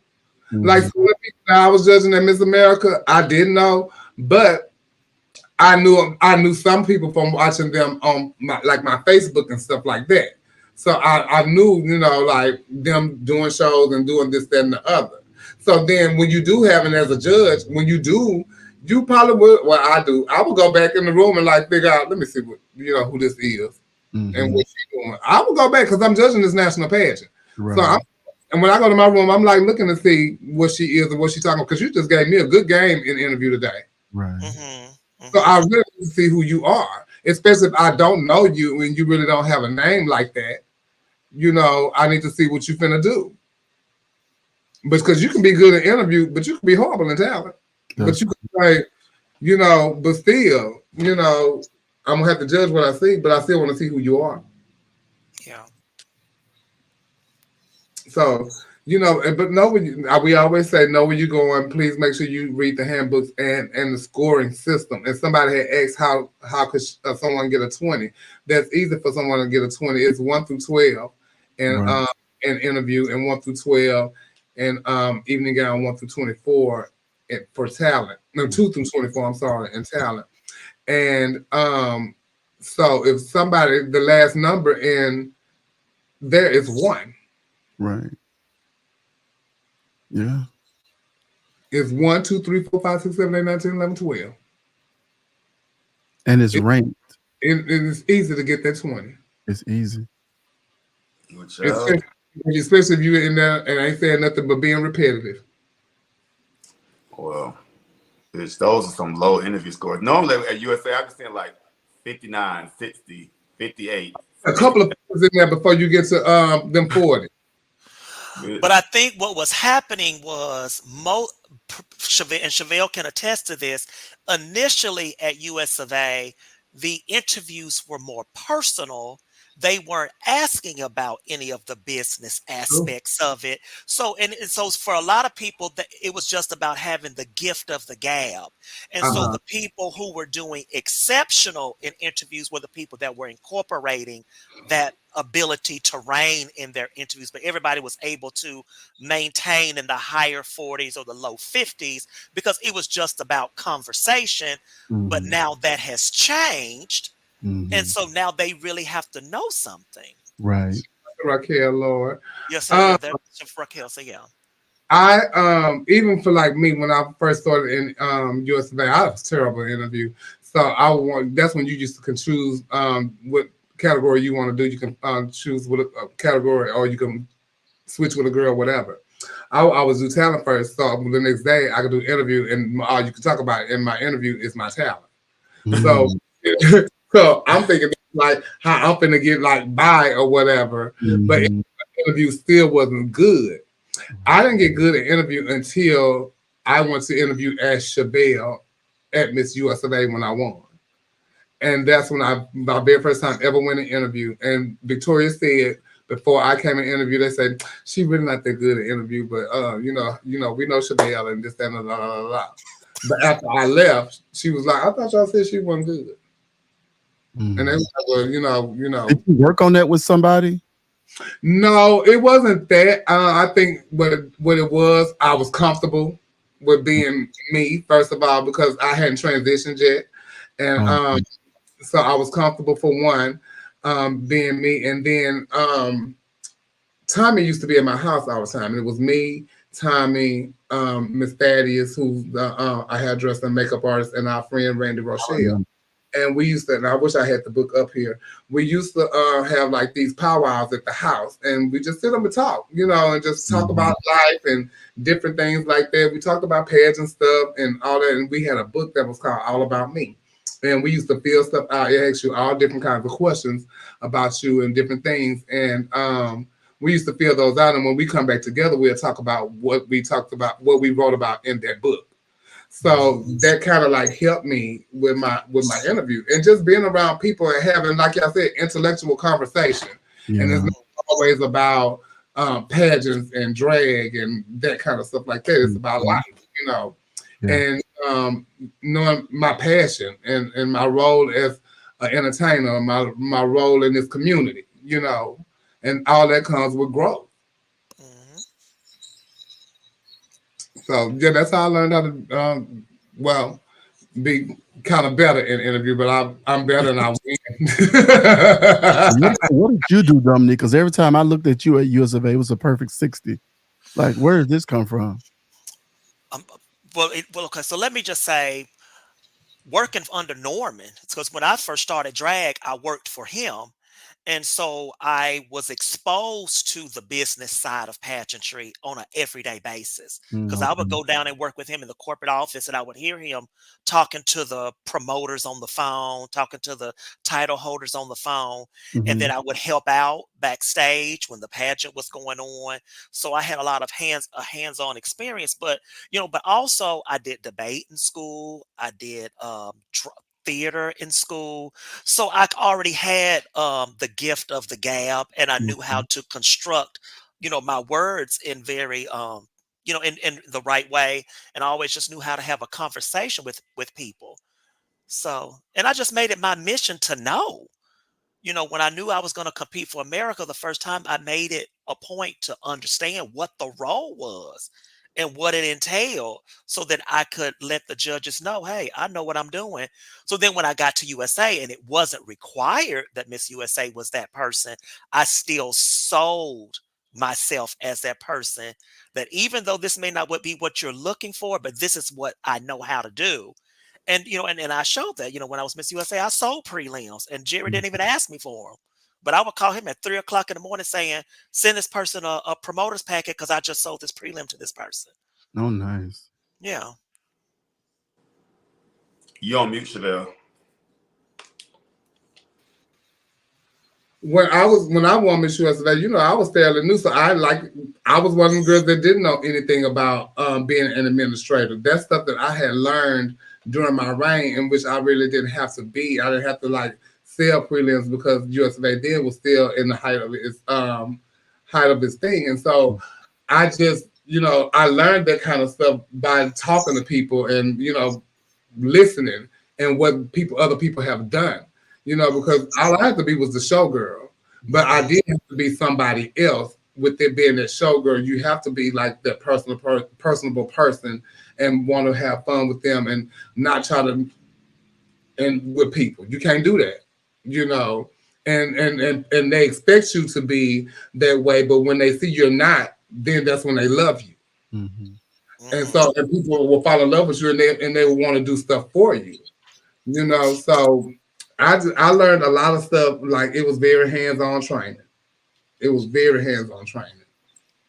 And even if you don't use those skills from in an administrative way, it can speak to how you're able to talk to contestants, potential contestants, and how you're going to, you know, communicate with the community and inspire people to want to compete. You know, it's more than just the administrative part, because I will want to know when I'm judging interview, if I were to meet this person in a club setting, we're at a pageant, would I trust that this person would be able to go up to somebody and say, hey, have you ever thought about competing for whatever, and be able to eloquently speak to this individual and inspire them to compete? Yeah. People posting during Miss USA when they found out it was 15 contestants, that the contestant pool was low and they were trying to blame the queen. More so, I saw people blaming Portia. And so do you think it was the queen promotion or just the economy of pageantry in a whole? For me, I think it is like the change of what's going on within the system first. Then I think it's the economy, and it's a pool of a plethora of pageants you can go to. You really want to have to be like Jessica Jade. She wanted to be Miss USA. I think so.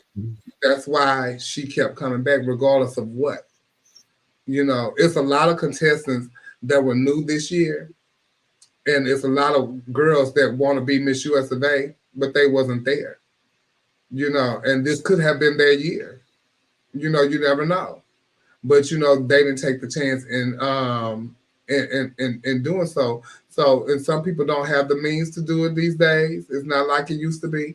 They don't have the sponsorships that they used to have. You know, things are different. You know, so it's a lot that plays into it, and people can go wherever they want to go these days because everybody is a national. Right. So it's not like just because, you know, they don't have the abundance of contestants that, you know, it doesn't have the prestige that it always have had. And things need work on, and that's that in my opinion. You know, I won 24 years ago, so I won when it was in its height. I just hope the best for the system and hope that it can get back to where it was. And I hope that people find interest in coming back. I think in general, back 24 years ago, 25 years ago, people saw pageants as a way to like really make money. You can make a lot of money being USA. You can make a lot of money being America.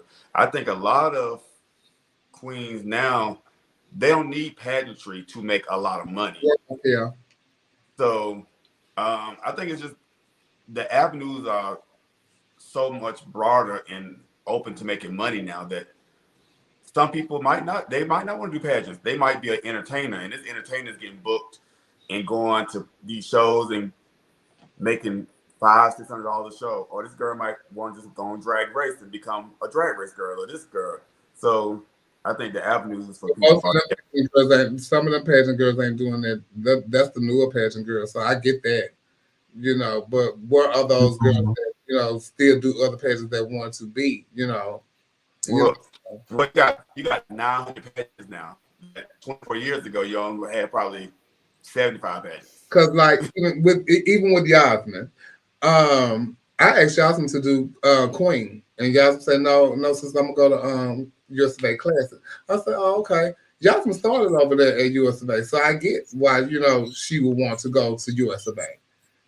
So go back to where you came so I can complete that part of, my dreams and aspirations and what I really want to be.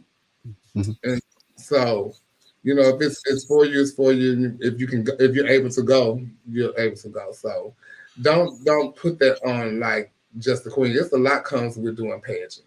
It is. But that's when but if this is the business that you're in and you own a system, I'm readjusting my bra. When you are in the business of pageantry, then that means that you need to come together as an organization. And you're saying that there's all of these different avenues and people are exploring these different avenues to be famous or whatever the case may be. You've got to come together as an organization and decide what's going to be the best route for us to take to get interest from these people because they have all of these other options. You just can't continue to move and shake like you did before. You've got to come together and you've got to say, what do you think we need to do? And you put a plan together, and then everybody, that's the owner, the national promoters, the title holders, they've got to work as a unit to put this plan into place, and they've got to work together to build the interest, because there are still people out there that want to compete, but a lot of these people, they want to be sought after now. They're not just really just saying, oh, I'm going to do this. They want to be a part of something where they feel like their participation is desired. So, because for instance, look at NBA. Benny is everywhere, talking to every damn body all the time. I've watched him, and he's out there, engaging himself with these people. And I think that that's why his numbers are continuing to go up every year, because he's engaging himself as the owner of the system. And I think that you have to, jump in there, and you've got to start seeking these people if this is the business that you're going to be in. I told another promoter, I say, sometimes when you are a new promoter, sometimes you need to be visible. And if you see your numbers are dwindling down, you as a promoter, you need to be visible, because at the end of the day, this is your brand. This is your business. And so you need to do things to like bring awareness back to your pageant and show something different and make people want to be a part of it. And you need to make the people that's within your system feel wanted. Like you want them there. I ain't saying like you need them, but you do need them. So they need to feel wanted. Yeah. And everything has its seasons. Sometimes, life is full of, peaks and valleys. Everything can't stay up all the time. It's gonna drop sometimes, and then when it does, what you do is you put forth a plan and make it come back up. All pageantry systems are feeling the change. All these girls, fearless girls, used to compete. A lot of them stopped competing. A lot of them aged out. A lot of promoters tired, been doing it for 20-something years. They don't feel like doing it anymore. It's a myriad of problems that persist around why the numbers are down. But I think sometimes we focus too much on numbers, because all we got to do is give the people quality. Because Fountain Night, I was thoroughly entertained by the contestants that they did have. Stop putting so much focus on numbers, because a lot of people just come in. Good. They're not the pageant fillers anyway. Like, I'd rather see 10 good girls over 40 bad girls any day. I really would. As someone who patronized pageantry, it ain't always got to be about the number. Just get some good quality people interested in the system, and it'll catch on, because it got to be a new way of doing things now, because the old way is out, because things ain't the same no more. You got to change with the times. That's all that is. Remember when there was a time when you couldn't even pick out the whole 12? Yeah. Now you be like, girl. You could just throw the good 3 in there, and then you say, okay, well, she might make it, she might make it, she might make it. It's very that type of season. And speaking of new girls, there's a new girl in town, child. There's a new girl in town. There's a new girl in town, baby. There's a new girl in town. And she lives in New Orleans, Louisiana. And her name is Kirsten Page. Baby, If I tell you had shocked the waves today, shout out to Rashawn Montrese. Shout out to my friend. He's on his way to Miss Gay Michigan America as a contestant. Mm-hmm. Okay. He's compete for Miss Gay America in 2025. And I'm so gay, child. And Trent did his makeup. And Trent had been sitting up there holding that tea. If I tell you, when I found out, I aged. I was like, child, what in the hell?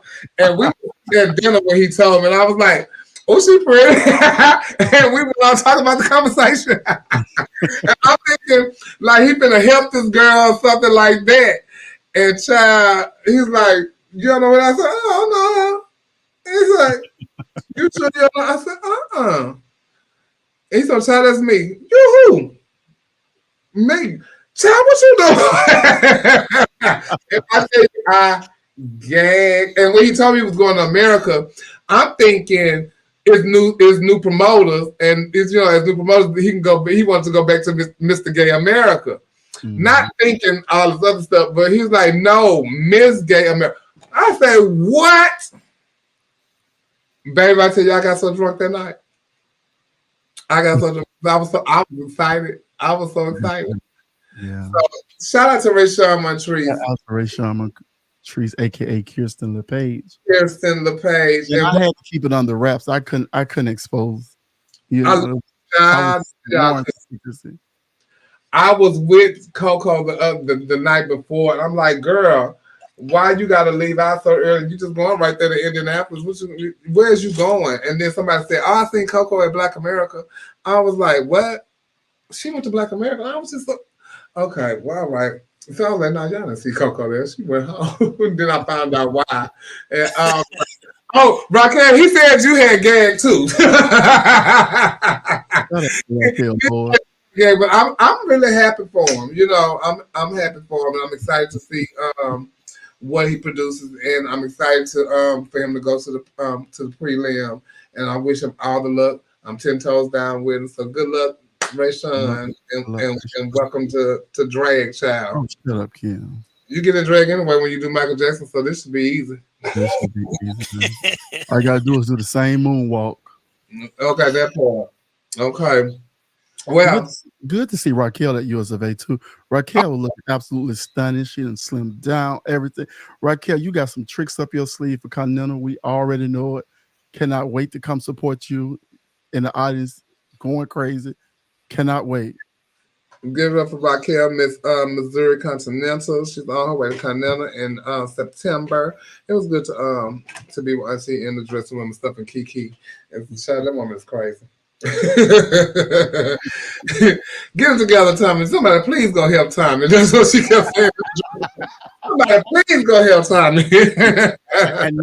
and not you, Enchante. And definitely not you, child. And so yeah, it was good to have Raquel back at US of A. It was some other drama in right after Miss US of A with Mercedes Black and Trinity Black. Trinity had posted, she didn't make a post, she made a comment under Mark's post, because Mark is a stylist. And they were, I don't know what the post is about, but it was about him being a stylist and his services or whatever. So she made a post and tagged Mercedes under the post. And told her to reach out to him,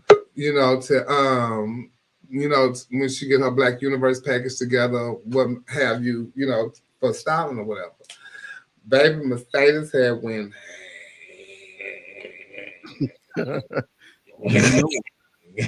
You know what ham is. Ham, baby. And so they was doing a little back and forth. I don't have all the posts that they was doing back and forth. And Trinity wasn't clear as to why Mercedes was going off, but they was going back. And I mean, bitch, they was tagging each other and meet me and me and keep that same energy and all that kind of stuff like that. And I'm like, oh, okay, well, this is going down. But before that, play the video. This is what happened in the video. Trinity said, and she apologized to Mercedes. The further investigation and further phone calls, this all erupted because I made a tag to Mercedes on Mark Robinson's post about him doing his business with styling. I was unaware that Mark and Mercedes had issues. That is clueless to me. When I tagged Mercedes in the post that said, when you go back to NBU, use him for your sportswear, I was unaware that they had beef. I was unaware that they had issues. And so for that, because I was unaware, I don't feel like I should be held accountable for that. But because of that, I will apologize to Mercedes for tagging her in the post of Mark. I didn't know that was going on. I didn't know they had issues. That was unaware with me. But honestly, Mercedes, if you felt like I was being shady with you, you called me all the time about tea, about mess, about drama, about how you this, that, the other. We talk all the time. If you felt like I was being shady to you, you could have easily inboxed me and said, girl, you know I don't deal with him. I was unaware that her and Mark had issues. That was not known to me. So for tag. She didn't know. Like, if she said, like, they talk all the time, I didn't see why Mercedes didn't, like, be like, girl, I don't fuck with him like that. Girl, take that down. Or, like, no, you didn't even have to take that down. Like, girl, no, I don't fuck with him like that. But you got to realize, too, I always tell people a loss is detrimental to everybody. Whatever you lose your money, you lose your pageant, because you put a lot of effort behind this stuff. Yeah. What about that was the wrong time? I didn't think about that, Trent. What about this wrong time to give me advice about another pageant when I just lost this pageant? You know what I'm saying? Sometimes we got to be aware of what it is we putting out. One thing about Trinity that sometimes is a little off-putting is I don't think she know how to congratulate one girl without tearing another girl down. And I don't know if she do this on purpose or this is what happened, because it was many posts that night. Like, girls need to know where to go, because if you ain't got no talent, why would you go over there? You know what I'm saying? Then she lists all of y'all's mean title. Here go another one. The girls, da da da da da. That's meddling, if you would. You know what I'm saying? So you got to know, you got to check people's temperature before you start doing this type of thing and start parading this type of rhetoric around, because you don't know how I'm feeling right now. Because Mercedes probably could have felt in her mind that she won the pageant. You get what I'm saying? She probably could have felt, well, goddamn, what I do wrong? You still trying to process the loss, and here you go sending me somewhere else where I keep getting first run up at, or I'm not winning that I've been trying to acquire for the last 20 years of my life. You know what I'm saying? So it's the wrong time. You know what I'm saying? And if we are girlfriends who call each other and kiki, then call me and say, girl, what you doing next? Do you feel like talking? Won't you try to use Mark for this? The social media ain't for everything. Don't take everything to social media. It just don't have to be there, especially if you say we any type of sisters where we call each other and have these type of conversations. Come on now, let's call a thing a thing. Mm-hmm. Now you right now, Trina. I ain't got nothing to say about that. Because I sure was like, well, child, they say they girlfriends. Why ain't nobody calling each other? They have to do all of that on social. I don't believe and get into it with my girlfriends on social media. I cannot. But you also don't believe in doing certain things to your girlfriend, period. Because if we girlfriends, we have a certain a camaraderie that won't allow us to embarrass each other online. You know what I'm saying? If we true girlfriends. Now, if we throwing this word around lightly, like, you just my girlfriend, whatever, and I pick any chance I can to embarrass you or to make you feel low about yourself, then you're not my girlfriend. And then the other thing that we have to take in consideration, people can never read your words. Your words don't come over the same by reading them as if they come out of your mouth. So there's always, that's it, a loss in translation, because you're just like, oh, was this person trying to come at me? Mm-hmm. Because you know how you can text people, and then the next thing you know, they message you being like, bitch, you trying to be funny? And then you be like, no, that's not what I meant. That's not. I like your tone.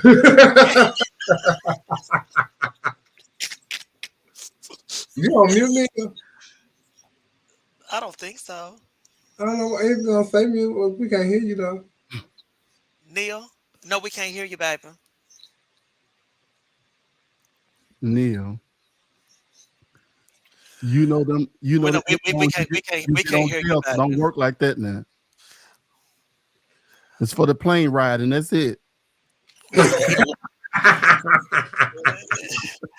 done lost his voice from all them turkeys he was playing with this weekend. Child. Yes, child. It went down for Memorial Day, and it went down. Raquel and all of them was up there. Giselle, all the girls, Tommy Ross, Al,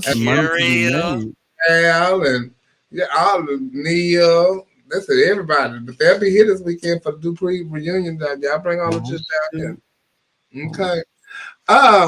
So after Miss US of A Classic, Ashante DeFox, who was a contestant in Miss Gay US of A Classic, and I don't know if Ashante got last or if she got second to last, but I know she probably got last in the interview. And I know a time was had Timothy. Mm-hmm. And tell us about it, Timothy. She went on a rant. I think it was the Tuesday of the first day of Miss Gay US of A, and she was upset about something that transpired in her interview with Tommy Ross. And so the next day she woke up in a fit of rage, honey, and she went live. And I don't know how long the live was. I didn't even know the woman had went live until, people started sending me stuff and all of that. And we're going to talk about this in a minute. And while y'all watch this clip, I'm going to smoke so I can be you ready. Yeah. Come on. 52 whole minutes.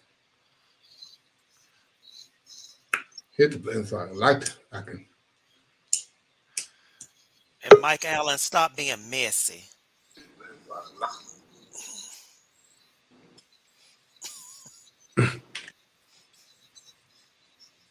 Okay, do you want me to get it?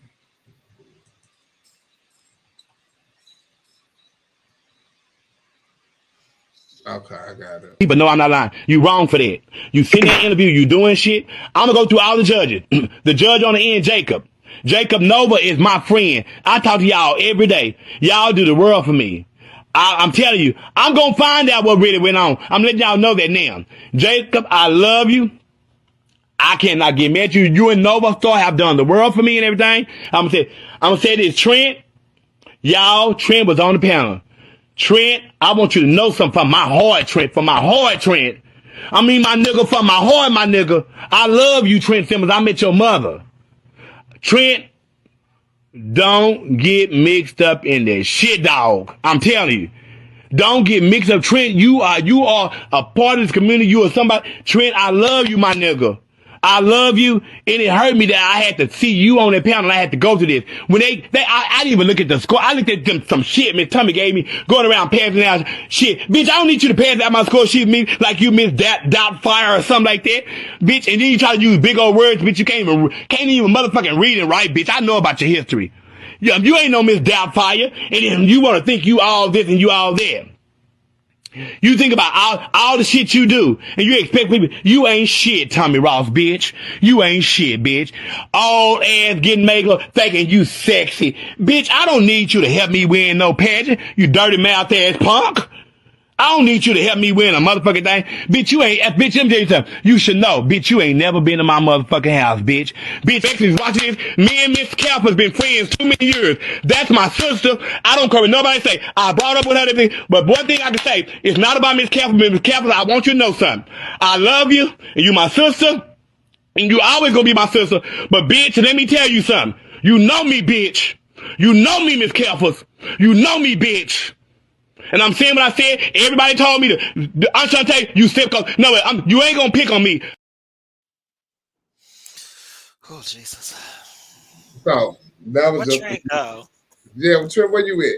That was just a smidget of what transpired on that video. Trent had to go because he was part of the collusion. Oh, he punched because of that? So,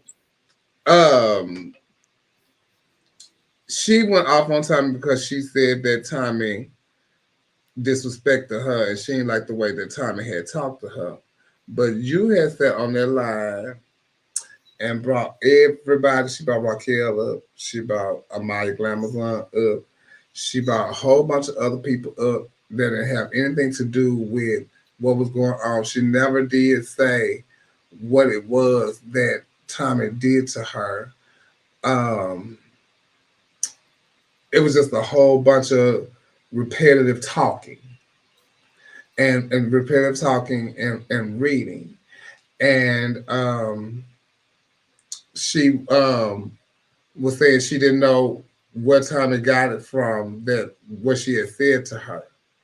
And I don't think in that live she actually said what Tommy said. Yeah, she did. She said, Tommy said, we're gonna put a period on it. So I think to Ashante, I don't know if she thought that was a threat or whatever, but like she said, she asked the judges, because she talked to Tommy after her interview was over. And they said, yes, go ahead, you can. So that's when she took it upon herself to approach Tommy. And for those of you who don't know, Tommy sits in the back of the room, and if I'm not mistaken, Maya was there, because she said Maya was there, and Scott was there. And they sit in the back of the room. And while people do their interviews or whatever. And but they don't say nothing, they don't ask questions, they don't do any of that. They're just back there to monitor, the interviews or whatever. And so she asked them, could she speak to her, and she said what she said to her, and then Tommy replied to her. Then I don't know who got in her ear about whatever. She woke up and she went live and she made this live and went to blah blah blah blah blah blah blah. And she reading Colexis and telling Colexis, you know, you my sister and you should do this, that, and the third. Well, what a lot of people don't know is Ashante did the pageant 3 years ago and stopped speaking to myself, Colexis, and Tommy because she didn't make the 12 the last time she was in the pageant. And we heard that she blamed us for her reasoning for not getting in the 12. Me, Colexis, and Tommy. So I used to always get, Shay say she tired of being bullied. Now, you know, you all been going through this since last year when I told you all be in Colexis' house reading me and others. Okay. I'm getting that, Shay. So, what did I leave off here? Her not making a 12. And now she stopped speaking to y'all because she stopped speaking to us. And like she stopped tagging me. She unfollowed us on Facebook, all the stuff like that. We had not seen Ashante throughout that whole span. She came to the pageant last year. After one of the nights was over, we were in the dressing room. And I'm assuming this is what Shay was saying, that she was saying on the post the other day that Occasion made that they deleted when she said, don't make me go live. Well, Shay was in the dressing room last year. I walked in and I'm thinking Tommy was there, Loretta was there, Colexis was there. Ashante walked in and I seen Ashante. So I walked down to Colexis and I said, what exactly did Ashante say? So when I go down here and confront her, I wouldn't have my verbiage right. Colexis told me, girl, I'm not getting in there. I'm not doing that with her. I'm just not speaking. I just don't want no drama. I just don't. No. I said, well, this don't have anything to do with you. You can do what you want to do on your part. I can do what I want to do on my part. I'm not asking you to defend me, go with me, and all of that. I'm just asking you so I know what Colexis was getting dressed. Colexis was getting dressed. I know I don't forget nothing, Shay. And she got dressed after I told her that, and she left out the dressing room. And so that's when we went back to where you were standing, where you were sitting at. And by this time, Ashante had walked out of the dressing room. And I said she left because, bitch, I was going to let her have it. And I started talking about how she was blaming us for us being the reason why she didn't make it, and this, that, and the third, blah, blah, blah, blah, blah. And she and you vouched, Shay Shay, and said that yes, she did say that about us. You vouched for that. And Loretta is on here, and she can vouch for that too, because I know she was in the dressing room when it happened. And then I said something about her going to Miami, and then this, that, and the third, and the dancers didn't come, and blah, blah, blah, blah, blah. You said she never even paid for the dancers' tickets, and that's why they didn't ever come. And that's your girlfriend, but I'm going to tell the truth. So what is it? What is it? Because and exactly you did, and you said that she said that about us, but we're all the MCs. So how do we have any kind of influence on the judges? She did pressure for talent, and I'm not talking about the Sounds of Blackness. I'm talking about pressure. Anything that's pressure, pressure. That's what she did for talent. And you said that she didn't buy no tickets. Now you're saying that they missed their flights. But I know what I remember what you saying, and I know what Loretta remember you saying. But she said you her sister. So I don't care if she bought flights or not. I don't have no stake in her package, no way. I don't care. I won already. That's your girlfriend. You should try to get her to win the package, not me. Well, she can't come back now. Well, yeah. And so then after that, I haven't seen Enchante, haven't talked to Enchante. None of us have seen I don't know if they have or not, but I have not seen Enchante. But then now Enchante comes on the show, she speaks and do all of this, that, and the third all over again. Where did this come from? Oh, now she coming back to the pageant. So I don't know. I ain't said nothing. I ain't did nothing. If she speak, girl, I don't know what's going on. So then she made the post and said that she talked to Tommy, and Tommy told her what she told her. So then she everybody, of course, was taken up for Tommy. Some people was on Enchante's side. And of course, Calix's kids was saying things, and this guy named Cody, which is one of Calix's kids, he was saying that Enchante was lying, and or whatever he had said about that. So Enchante allegedly went to the Krogers, and so Shay Shay made a post and said it's going down at the Krogers. I ain't know nothing about it. My phone go off. It's this. Oh my God, it's going down at Krogers in Dallas, Texas right now. This minute, show up. So I'm like, what the fuck is going on? So then after that, I got a Coco. Let me run this right quick. I got a daughter. Then somebody sent me. Be real with you, because you're my sister, Calixis. Cody is getting on Facebook saying stuff he don't know nothing about. This is some nigga shit that's going on. Calixis, I don't know what's going on with that big old motherfucking head. But I asked him where he's at. I told his ass to come to Kroger's, and I meant what I said. Cody is not black, Calixis. That motherfucker is not black, and he going around here saying stuff like he don't know what happened between me and Tommy. That's already been squashed. I told her how I feel, and I know Miss Tommy. I know Miss motherfucking Tommy, and I said what I gotta say. As far as Cody, you keep jumping in people's conversation, and you keep saying stuff about me, bitch. Bring your punk ass on, bitch.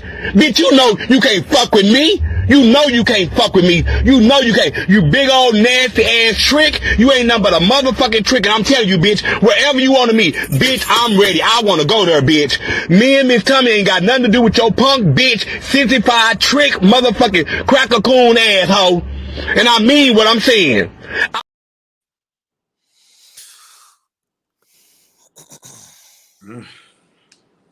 I'm like, oh, okay. So she telling Cody to meet her at the Kroger's. And it was a lot more. She talking to Calexis on the live. And she keeps saying Calexis this, well, you know what she was saying. She was calling her other name. She wasn't calling her Calexis. And she was saying this, that, and the third. And her nephews was up there. And then I put two and two together that, oh, that's what the Kroger's was. Because I'm like, Shay gone. What she mean is going down at the Kroger's. Child, okay. So bitch, I go back to the post. And I see this. Go live, Mother Gangster. She said, I'm not there. All I got was the phone call and all the cars that are with Deshaun Elliott.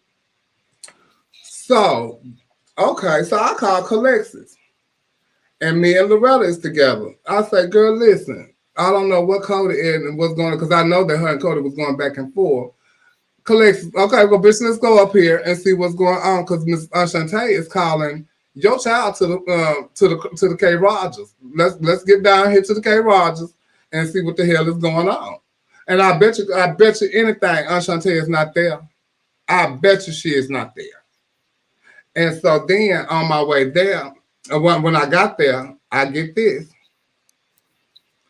I'm calling 911. And then I said, and then Celeste Williams said, not at the K. Rogers. So that lets me know y'all on the line. So who you calling 911 on? Because there's footage of your girlfriend telling him that her nephews is with her and he's gonna jump him and this, that, and that. They go boop, da, da, da, da, da. So who calling 911 and who you calling them on? I'm trying to figure out, because it seems to me your girlfriend is keeping up shit, Miss Shay Shay. You keeping up shit. And she keeps saying that it's over and done with. Tommy has not said nothing. Tommy made her post or whatever about this, that, and the third and left it at that. But you keep probably being the one that's calling your girlfriend, putting that fire in her ear and making her do all this stuff on social media, making her look like a goddamn fool.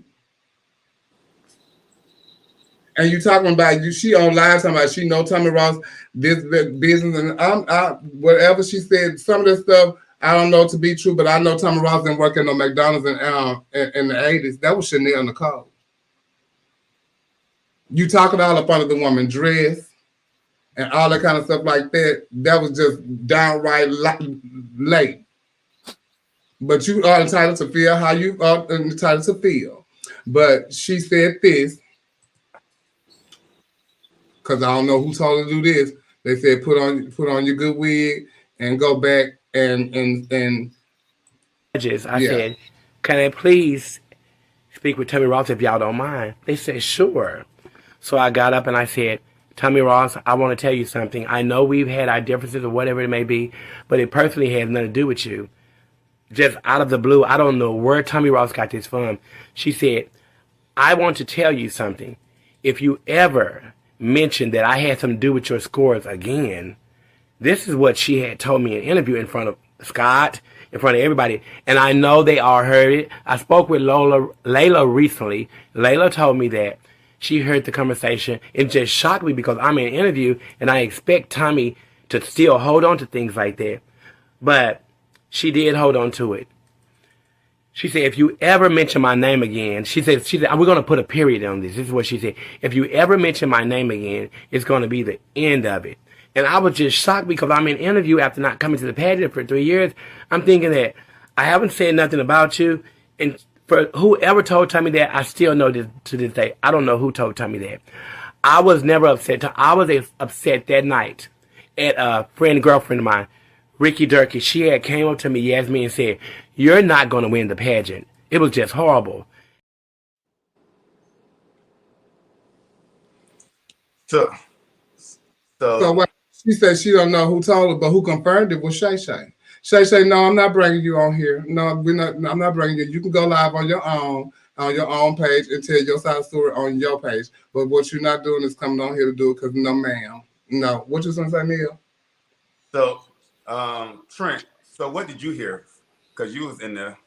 Oh, wait, before what you heard, Trent, she also said in the live that first she said that she could see Trent looking at Tommy because Tommy must have been doing some basically insinuating that Tommy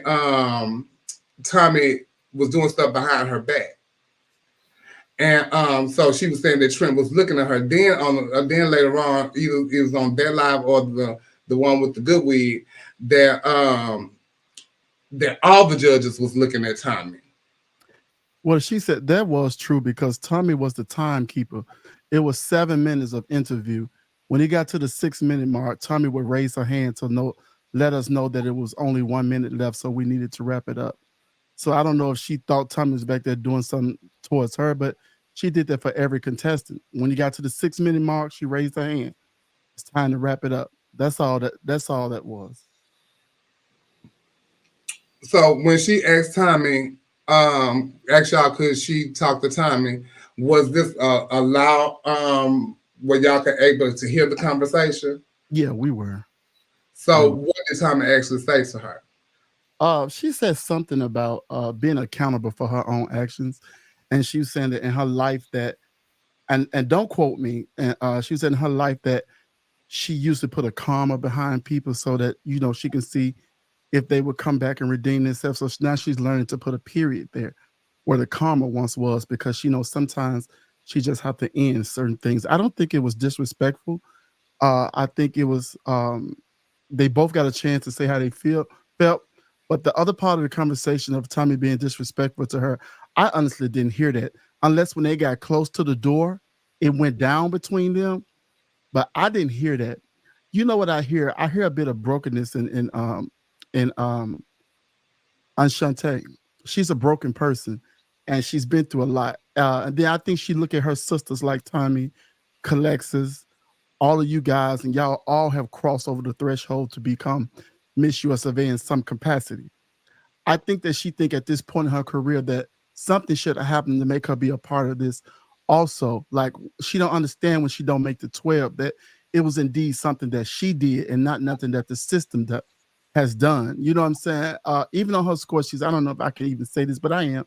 I wrote, I feel like you're a bit unstable right now in your mind right now to even be a national representative. I put that on her score sheet because she was so emotional the entire time that we really could not interview about the pageant. It was more about how she felt and how hurt she was about certain things, and about when she came to the pageant, she didn't make the 12. I've been here 10 years I've showed y'all my heart, and it was just like this thing, but why am I not good enough to be Miss US of A in some capacity? Why all of you guys are this and I can't be it? You know what I'm saying? And I don't think she understands the breakdown of that. So it's easy to find somebody like Tommy and blame her, because Tommy, she's the matriarch of the system. So she feel like, well, girl, we sisters from way back. Why not pull me in some type of way? I should be Miss US of A. I should be up there with you girls. My name should be called with you all. That's what I felt in her whole interview. She was like, my family. You've been around this person of mine. So that's what I felt the whole time. And I think that her anger is misplaced, because she was one of the people I asked, well, when you didn't make the 12, what did you go home and fix? What did you do? She was just like, God said it's not my time. But other than God not saying it's your time, because we know God is in everything. Other than that, what have you actively done on your own with the help of God to make sure that you bringing a winning package back? And she spoke more about her heart and more about how she felt.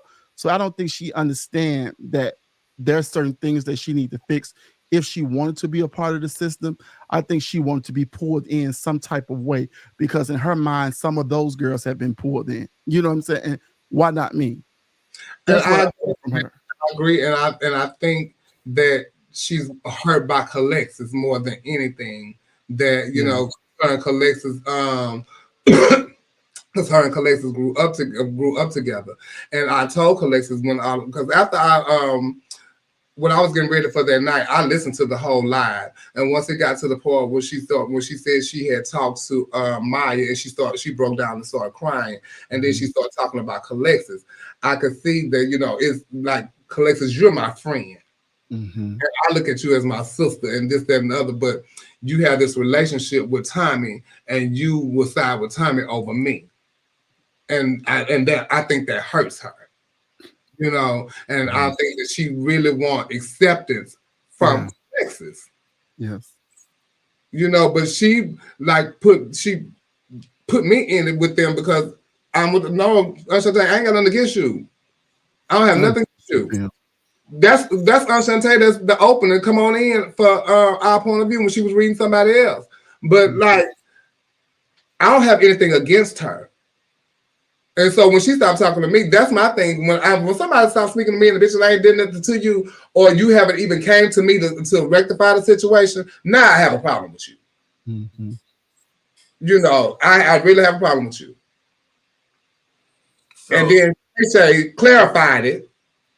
And so now I have a problem with you. And I just think she just needs to, you know, like she said, she didn't hear what Tommy was saying to her, and she felt like it was a threat to her. And how could you do this in front of y'all in my interview? Your interview was over. So whatever you told Tommy, you should have been able to accept whatever Tommy told you in return. Because you didn't have to tell her that right there in front of everybody, but you said you wanted to make a public apology to her. So this was your public apology to her. So that was her rebuttal, and you took offense to that. But she didn't say that. She just said she know where to put the period. And I know when to leave the party, and I'm gone. She needs to talk to somebody.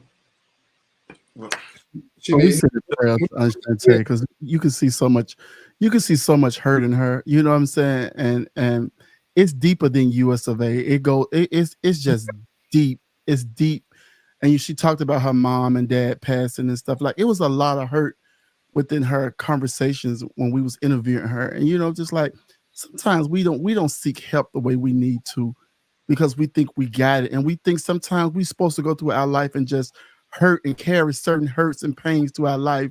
And we think that's what shape and mold us. But that's just something we've been through. But we got to get through that shit. Y'all feel when times get too low and it gets too dark around you, you have to seek some type of counsel. I say this all the time. You got to seek some kind of counsel from the people that's not around you, because sometimes you don't even want to hear from the people around you. If somebody else can put it in retrospect for you and help you garner some type of tools to take it through your life, then you'll be better for life. And I think that she's acting out of a lot of rage and hurt. I think she went way too far, you know, but all of that was hurt.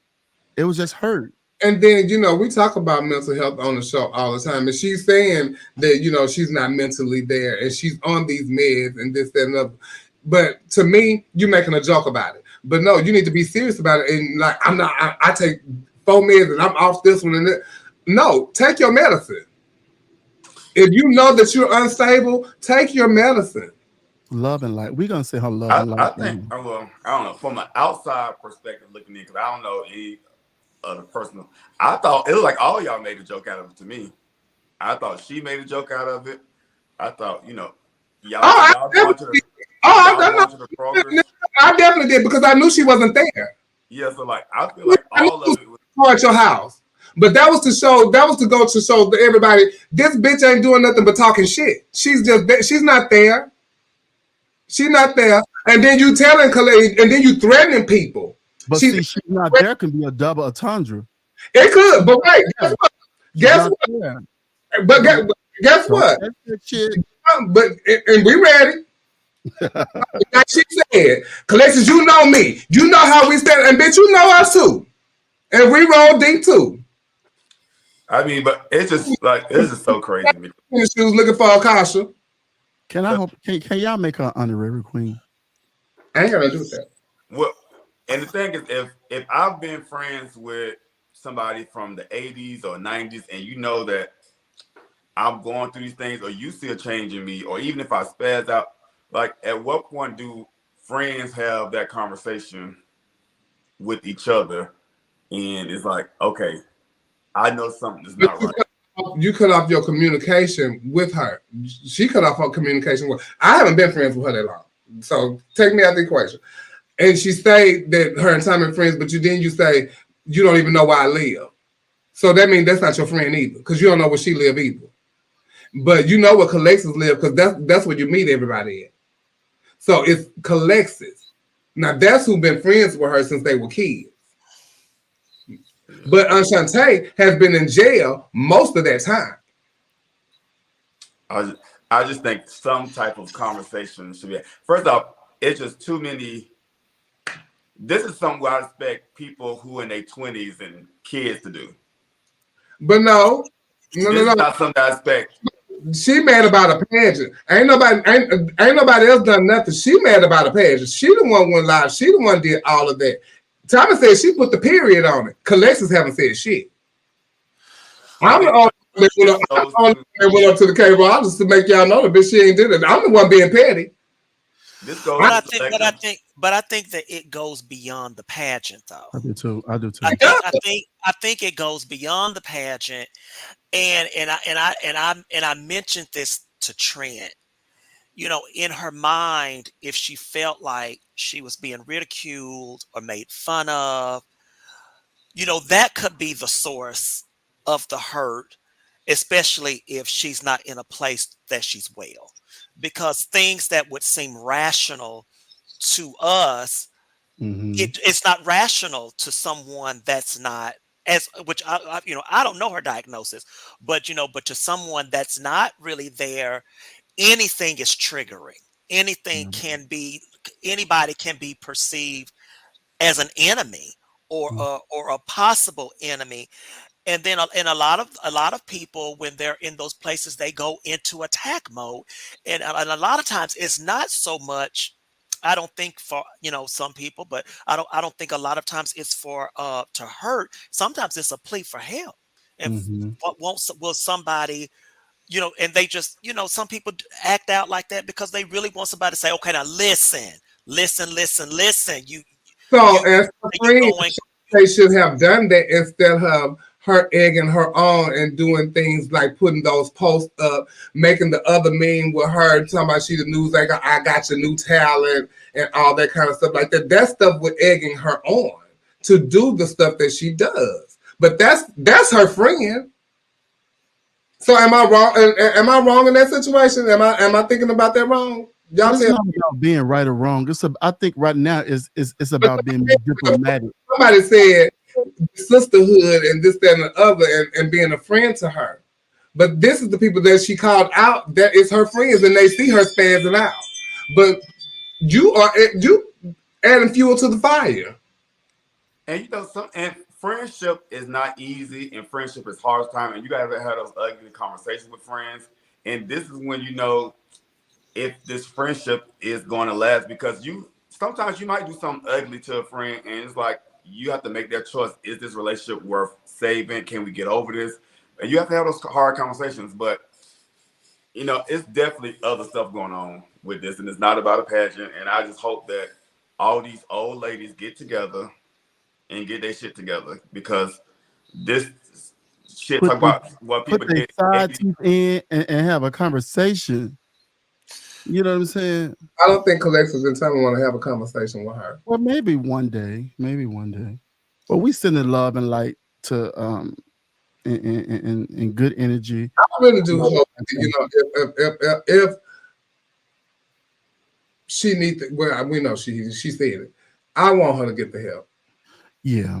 And get the help you need and be real, hold yourself accountable for the things that you have done.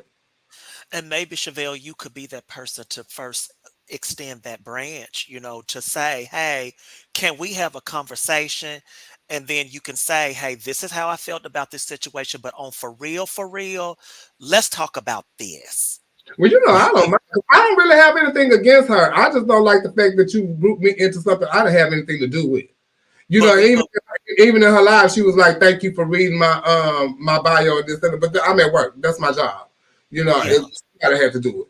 But I don't mind. You know, because I don't have, like I said, I don't have anything against her. So I just think that with some time, with some cool down time, I think that somebody should, because when you're in that dark place and you feel that there is no, I really wouldn't mind talking to her and seeing what she ate and what and why she spazzed out like that and what made her feel that way, and try to get some clarity with it. I really would, because it seemed like she was hurt, and I could see it. Yeah, it was a lot of hurt. Yeah, when you're hurt, everybody is a potential enemy. Yeah, but I just know Shamar. But the thing about it is, though, Shamar, even if it don't, I could say I did my part and I did have this conversation with her. You know, now I can't speak for nobody else. I can't speak for Tommy. I can't speak for Calexis or anybody else. But for me, you know, I can say my part, but I don't have to be, I don't have to be your girlfriend. I just want to know, girl, okay, well, do you need some help? How can we help you? But sometimes I was being petty. No, I ain't add no fuel to the fire, Trevor. No, I did not. She said she was at Kroger's and she told him, my brother, to roll up. She told him, roll up. I'm here with I'm with my nephews, this, that, and the other. So no, I didn't add no fuel to the fire. I went up there because you summoned. You summoned, and when you summon somebody and you tell them they rolling up, the family rolling up. That's my family. I'm rolling up, and I'm rolling up with my mama. So no, I ain't add no fuel to the fire, darling. And I went up there because I knew she was not there. I knew she wasn't there, and that's why I went live to show that she was not there. But bitch, if they roll up, they calling me, yeah, I'm that bitch. I'm that, yeah. And if it got to go down, bitch, it got to go down. I do not want to see no old bitches arguing when I come to Texas this weekend. Where you gonna see that at? I hope I don't see it nowhere. Where you gonna see that at, baby? She live in Dallas. Child, where they travel. Child, please. Ain't nobody. She ain't coming down here for that. It ain't like she said. Like she said to herself. She done with it. Tommy Ross done with it. Who was for adding fuel to the fire and kept with the post and all that kind of stuff? Her girlfriend. I just want these girls to read a book and be better at interviews. You're so just Neil, just shut up, please. Go eat another crab boil, please. We're going to commercial.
So, is the food good at Kiss?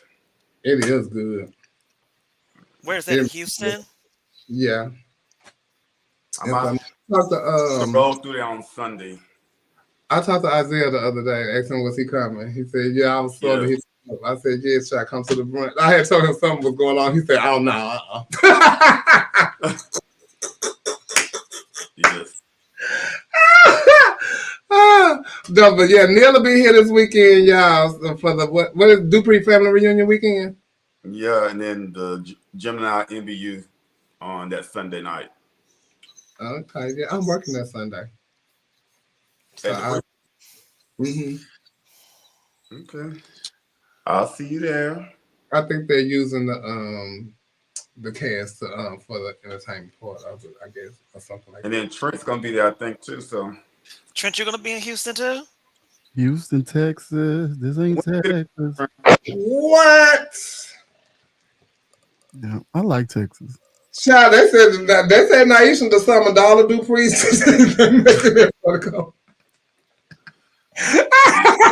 Get your ass down here right now. Better be there because Naisha ain't gonna play with him. Okay, thank you. But yeah, make sure y'all make reservations though, because you do have to have a reservation to come. So please come and make a reservation. Let's have a good time. The food is good though, baby. I had my first 8-ball over there. I'm thought I never don't do that. Don't do that. A time, it was good. It was a drink. It wasn't. It wasn't. Okay. Oh, I thought you meant an 8-ball. 8-ball. I was like, what? Wait 1 minute. That's what everybody got to say. They was going to make their reservations right now. Okay. Okay. Doors over. No, child. No. I'm staying. What's the area I'm staying in? Montrose or something like that.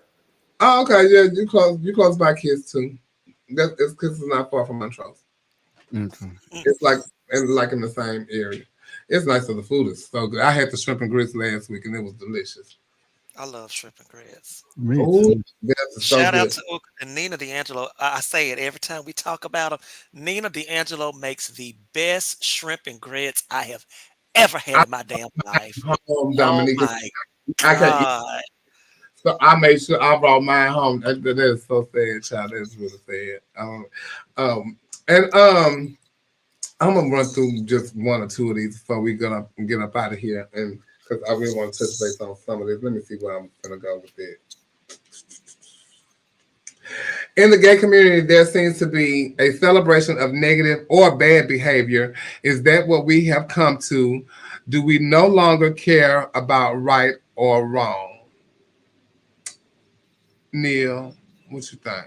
Well, I think negative news just travels fast. It's more sensationalized, so people gravitate to that stuff. Is it celebrated? I think it's celebrated based on who it is. For example, if it's a queen that people like Giselle is a popular girl. She reads somebody, oh, they sharing it. It's gonna be like, oh, bitch, Giselle, you ate that. The girl in Texas who read, oh, it's all these problems, and now these. I just think people are selective with who they want you to read and who they want you to be negative about. I agree. I could agree with that to some extent. Dominique? Yeah, I mean, I just think that people have just gotten to a place to where they just accept whatever, and then they just say, oh, that's just so and so. Because there was a time when we used to say, okay, that was wrong, but now we don't really do that anymore. We just accept whatever and just and just take it as a norm. Trent. People don't give a fuck about positivity because mess is so entertaining. You can put something positive all day long and it won't get no traction. People are not even just the gays. It's life period, because we watch some shows and stuff and some media outlets just to hear what the mess is going on. We got the Breakfast Club with the mess. We tune in for that. It's how the world is wired right now. And especially with social media, word can travel so fast. So it's just where we at. And I think people, my problem with some people is that people don't want to own that they into it.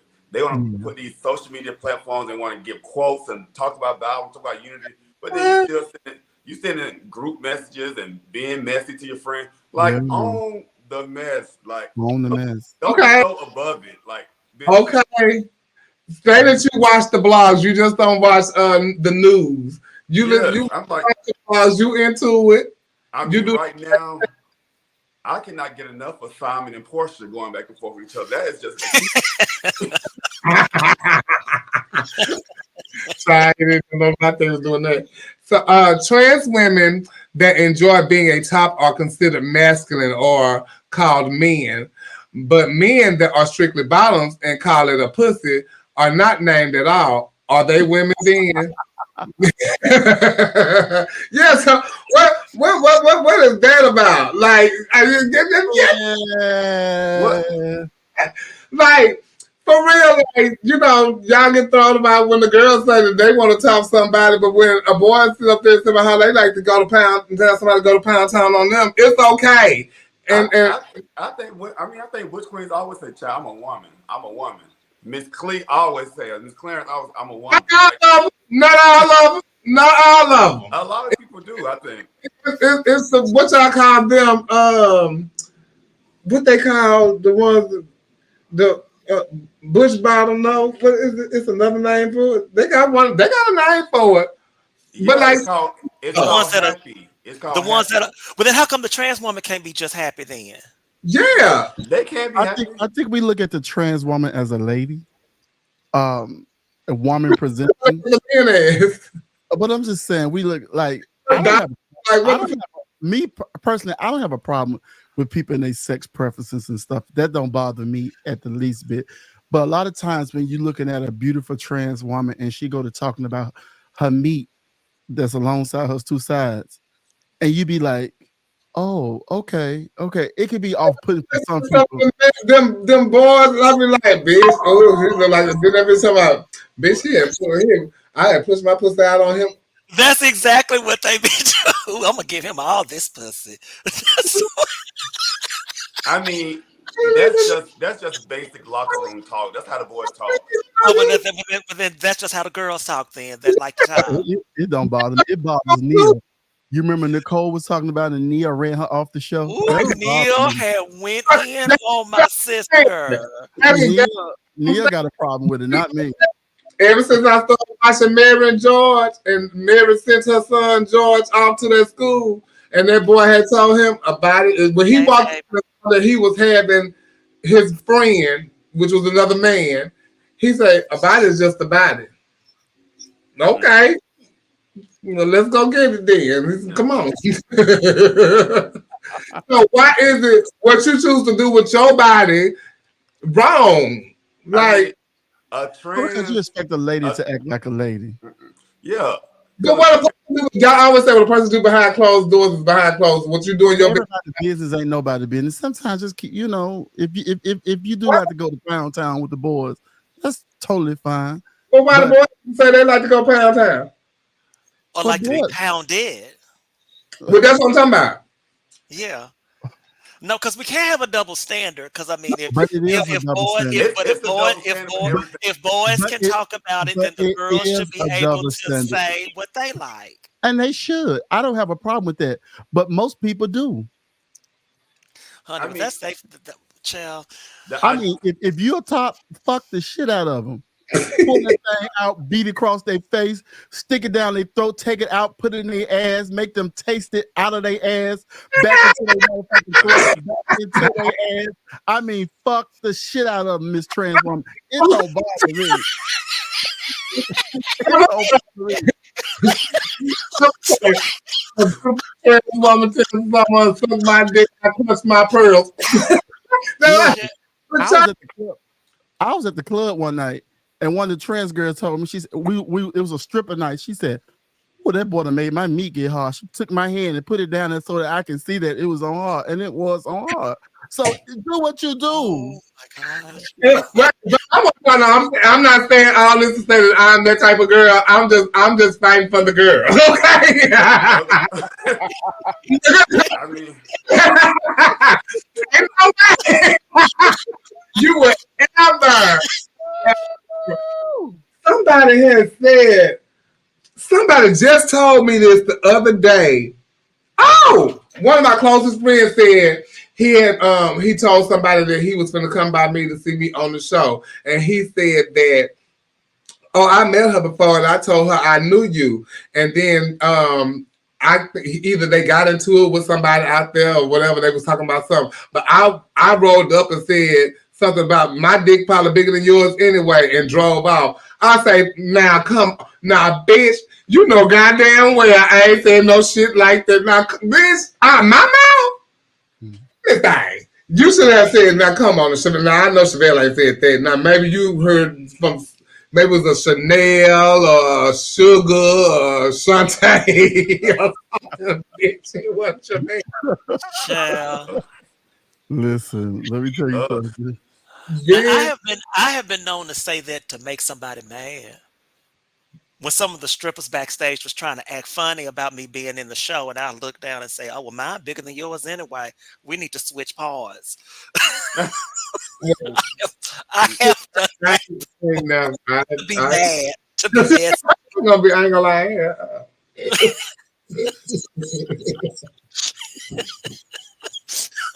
Y'all are crazy. I cannot. I don't talk under my clothes like that. I might say my titties is big. That's what I give y'all get, and they ain't come on. So, child, I mean, that's very ladylike to talk about your titties. That's very ladylike. I am a woman. Yes. That other stuff. Ooh. Yeah. That's just crazy. That's like a trans woman want to be an entertainer. It's just crazy. It's ludicrous.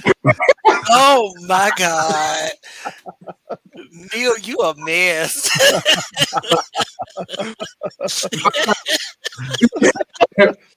I have time to get alone, but I don't have time to play games. What are your thoughts on dating these days? First of all, I've always loved Whoopi Goldberg, but Whoopi is a woman of my own heart now because she sees things through my eyes. And I haven't been on a date in a long time, but I would love to go on one though, because I just haven't. I haven't been on one, so I probably feel like that though. But I am the Whoopi Goldberg. Nah, I am that. She so said she do some. What she call them? I don't think people know how to date no more like that. I love going out on dates. I love just the intimacy of laying in bed with someone. I just love the ideal of it. You said go on a date. You went from date to date. I mean, I'm dating the same. Selling something, you dating? Well, I'm like, the people that you're in a relationship with, that's what people be. If you're in a relationship with somebody, you got to go on dates in the relationship. I got it. Like, I love the idea of dating. I have to share it with you sometime, Neil. I'm with you, Nick. Dating is expensive. Like, I'm with you, Nick and Diamond. It is expensive. Amir said we all possess masculine and feminine energy. Let folk be. Exactly, girls. A body's just a body. That's what the child told Joe. Pull it out and do what you do with it. Yeah, Get that thing hard and veiny and go for it. Go for it. What? Get it hard and really veiny and go for it. Hey, Paula. So Tim, what you think? What are your thoughts on dating these days? Who? Trent. Oh, it is. I don't. You know what? I don't know. I really don't know. Like you said, dating is really expensive. I don't know. Everybody wants to go out to the best and finest restaurants now. No bitch want to go to a Cheesecake Factory. Nobody wants to go Cheesecake Factory. To nice little spots and get to know somebody, some little quaint. Go have coffee, you know what I'm saying, somewhere, or nothing too goddamn extravagant. Because why are we trying to spend $200 or $300 on a meal and we haven't even talked about fucking, or we haven't even talked about. I think all this money. You trying to act like you my ass by wanting such an extravagant meal. You know what I'm saying? Like, I don't know. I like working. I like putting myself in work. The perception is that people think that dating is expensive a lot of times. There's so many free things to do. I mean, I hate a person let's go on a date and then we end up going to the movies. Bitch, that's not a date to me. I go to the movies with myself. Somebody's gonna take this 40 and get on your knees. Ooh, not 40. Trevor. Not Oh, 40. I don't know about dating. I don't know. And then I think dating is something that has to be like what, like you're constantly communicating, talking during the day. Yes. That's why I was like, a movie is not a date. Yes. But do people really date anymore? Because it seems like most relationships, you know, stem from a hookup. Yeah. They see each other at the club. Ooh, they go home, they screw, and then they never leave each other. I mean, do people really even date anymore? Is that really a thing? Yeah. Next month. Arnett, if they talking about a $300 meal, some fucking got to be talked about. Bitch. What date is that though? What date? $300. What Just the expectations of people, like I don't know. And sometimes it ain't even about like you can chill and smoke a blunt and drink a drink and call it a day. on the date, child. Okay, this is probably my last one. Do you think it's a problem if a person knows multiple people running in a pageant but makes a public post supporting one person? Why do you think people get upset about this? Child, what would you say? I missed it. Do you think it's a problem if a person knows multiple people that are running in a pageant but makes a public post supporting one person? Why do you think people get upset about this? Oh. I had a conversation with someone last night because they entered the contest and I supported both of them and they thought that I should have only supported them. I was like, what? I was like, but both of y'all are in the contest, so how is gonna look for me to support you and not them? And I know both of y'all are running in the contest. I don't know nobody. I didn't know nobody else in the contest, and I just knew them too. So why is it, why do you feel that way?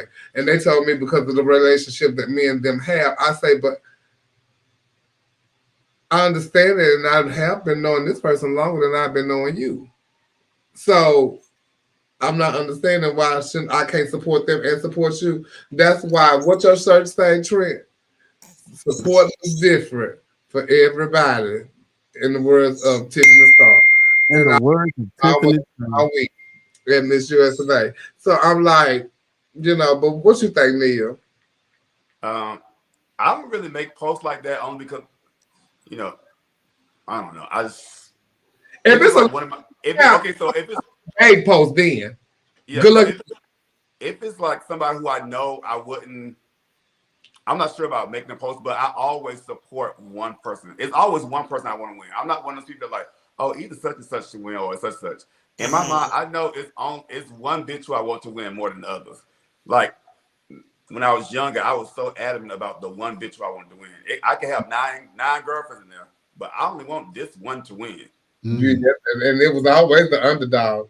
Yes. Mm-hmm. I mean, if your name was Mendigan Iman Star, Scrabella Be a Goddess, I wanted you to win. You remember Strawberry Beer You know Mendigan? And it wasn't even that he knows the name. How do you know Mendigan's name? Through pageantry? Yeah, she just did Black America, I think. Oh yeah, that's like, I love Mendigan. Mendigan had, too. a long time ago, Mendigan did a pageant. I'll never forget that. Mendigan said, my name is Mendigan Iman Star. And then we used to always say it like, yeah, that's how we do. Mendigan did a pageant. That's how we knew it. Then I met her when I went to Little Rock. Have you ever met Mendigan? No. See, what's your name? Yeah. And Strawbella was the team. Strawbella Be a Goddess. She's a professor now. She's a professor. Mendigan is a business professor. Nice. And go back to the question. People got to be okay with having multiple people in the contest, and I'm supporting. I want Trent to win this. Yeah, all y'all in this, but it doesn't mean I have something against you. Mm-hmm. I just want Trent to win, and it's okay with me wanting to win. And you got to be okay with everybody not rooting for you. Sometimes you can just root for your fucking self. You can go and turn the whole competition around. By the end of the night, if you fuck it up hard enough, the people who wasn't rooting for you, watch the comments, watch the posts. Now they finna say, oh, Trent tearing it up now. He ain't come to play. You know what I'm saying? So you can't come in supporting one person and leave out supporting somebody totally different, because you got to give it up if a bitch whooping ass in a pageant. And don't take it as people are rooting against you. Right. Or rooting against your friend.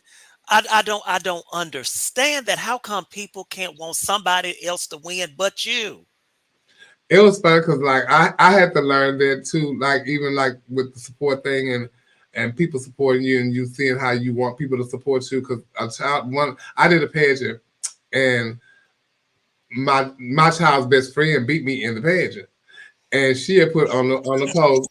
She had put on the post. I think I remember that. Shout out to Heavenly.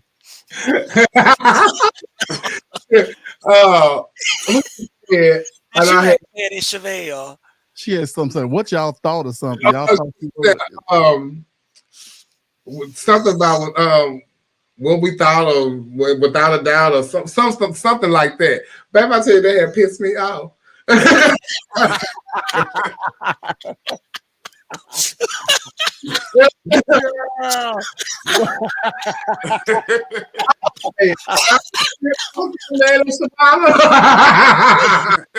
Oh my God. I was on Shabala. She had tapped on me, bitch. Never was mad that I lost a pageant. I was because of that. No, man, you don't do that to me, bitch.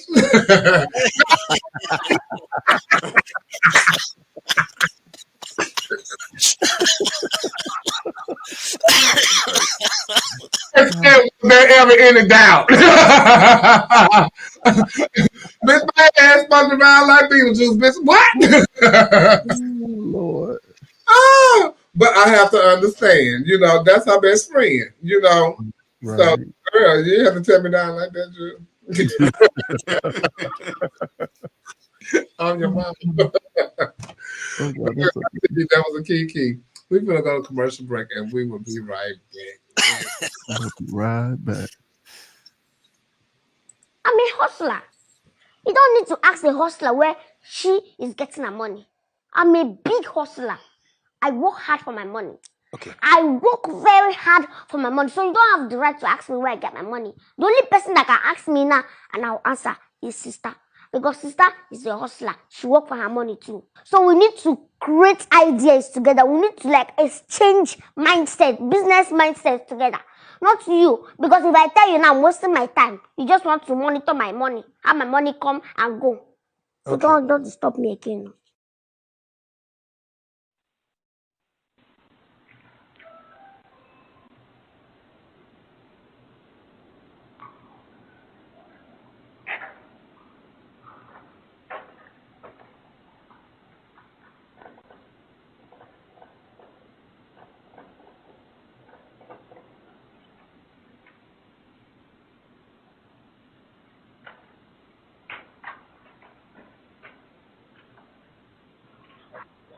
Get the fuck off my porch! Get your ass off this motherfucking porch, bitch! I'm gonna give me that turkey neck. Y'all know I love fucking on turkey neck. Oh! Look on one more before y'all leave. Oh, look how big this one is. Bitch, I'ma let you know, bitch. That's the last motherfucking time, bitch. That's the last motherfucking time. Bitch, I'm a go-getter. I'm a hustler, hoe. Take your old pussy ass on, hoe. Take your pussy ass on, bitch. You know. We'll turn this back on. Portia ready to steal somebody else's husband. Yours. Yours. Sweetie me again. Sweetie me again. Record that.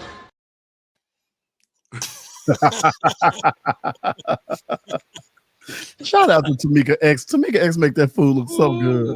Baby. Bitch, if I tell y'all I had some yesterday. Was it good? Baby, it's delicious. It's fucking delicious. Chabelle, are you gonna be in town all weekend? Yes. I was like, you working all weekend too? Or you? I'm off Friday. I work Saturday at a Pride in like another little city, but I'll be here that night, and then I work all day. Say, well, the brunch, and then Kiki's that night. I get in town like 4 o'clock on Friday. you gonna what's up? 4 o'clock on Friday. So I'm at the peak. I was time I have to go get you some J7A, some turkey necks and shrimp. Oh yes, because I got a car. You can have by the time you get, because I think they close at like 5. That go together, turkey necks and shrimp. Oh, girl, it's delicious. And they got the egg and the sausage and the potatoes and the thing. I ain't never had that combination. Oh, you gotta come down and get it. Mm-hmm. It is good, J7, and it's Portia's nephew. Okay. I ain't never had that. I'm gonna have to try that. I'm definitely gonna be trying to eat places that I can't eat in Atlanta, because this past weekend in DC, everywhere I ate, I'm like, bitch, I can eat this in Atlanta. Popeyes and no. We don't get down like that. No. I had Five Guys. This is Oh no. You need to get you some monk rice while you're here. Monk rice. Yes, it's this rice at the fish and shrimp, the fish fry place. It's really good, and it comes with like a pound of shrimp on top of it, with like green and white onions, but it got the little shrimp in it too, and egg and stuff like that. It's delicious, child. But we want to thank y'all for tuning in to our point of view tonight. We're so glad to be back, and it's next month is Pride Month, child. So with it's gonna be Pride Month from now on to probably like October. Damn. Okay. Y'all, it's Pride Month is actually June, but then everybody had their own different prides and stuff like that. So if you're in Houston this weekend, like I said, we are at Kiss Houston. So please join us over there at our Pride Drag Brunch. The show time is at 2:00. You do need a reservation. So you can look on the flyer on my page. And it's also Dupree weekend in Houston. So welcome to Houston Dupree's. And we will have a good time while y'all here, Jeff. Thank y'all for so much for tuning in. Thank you, Dominique. Thank you, Trent. Thank you, Neil. I'm going to go upstairs and make me a Frito pie. Make you a what? Make me a Frito pie. Oh, that sounds good. Who I'm finna go make me one? I went got the stuff. I went to Fiesta to get a Frito pie, stuff a Frito pie, and end up getting $60 worth of groceries. I got to stop going to the store high. What? Our students love when the cafeteria does Frito pies for lunch. Oh, I love them. Oh, and before I go, once again, I want to give a shout out to Beauty some makeup. And he sent me Dewan Mitchell. Thank you so much for my beautiful package. And that's the foundation and powders that I wear. I absolutely love it. It's some lovely makeup. It really is. And these are the lipsticks that I got. Beautiful, beautiful colors. And they're all lipsticks. So it's some other stuff too. But thank y'all so much, everybody. And y'all have a good night. Y'all check out Beautiful Makeup. And good night. Thank you, Coco. Good night. Thank you, Coco. Good night. Thank you, Coco. Thank you, everybody. Ooh, honey. I gotta go. Oh, I think I'm supposed to do it.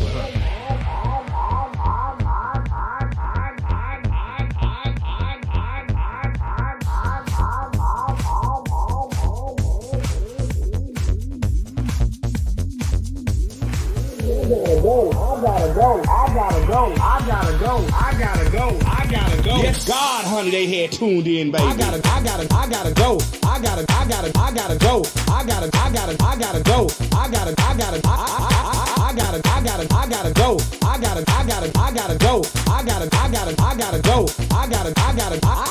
If I tell you the kids had came in and tuned in tonight, baby. Yes, they did, honey. I hope y'all got y'all juice, cause guess what, baby? I got mine. I can tell y'all one thing. Y'all better tune in next week, baby, for the next episode of the Boom Boom Show. I gotta go. Honey, I gotta go. Yes, God, honey, they had tuned in, baby. Baby. Woo, honey. I gotta go. I gotta go. I gotta go. I gotta go. I gotta go.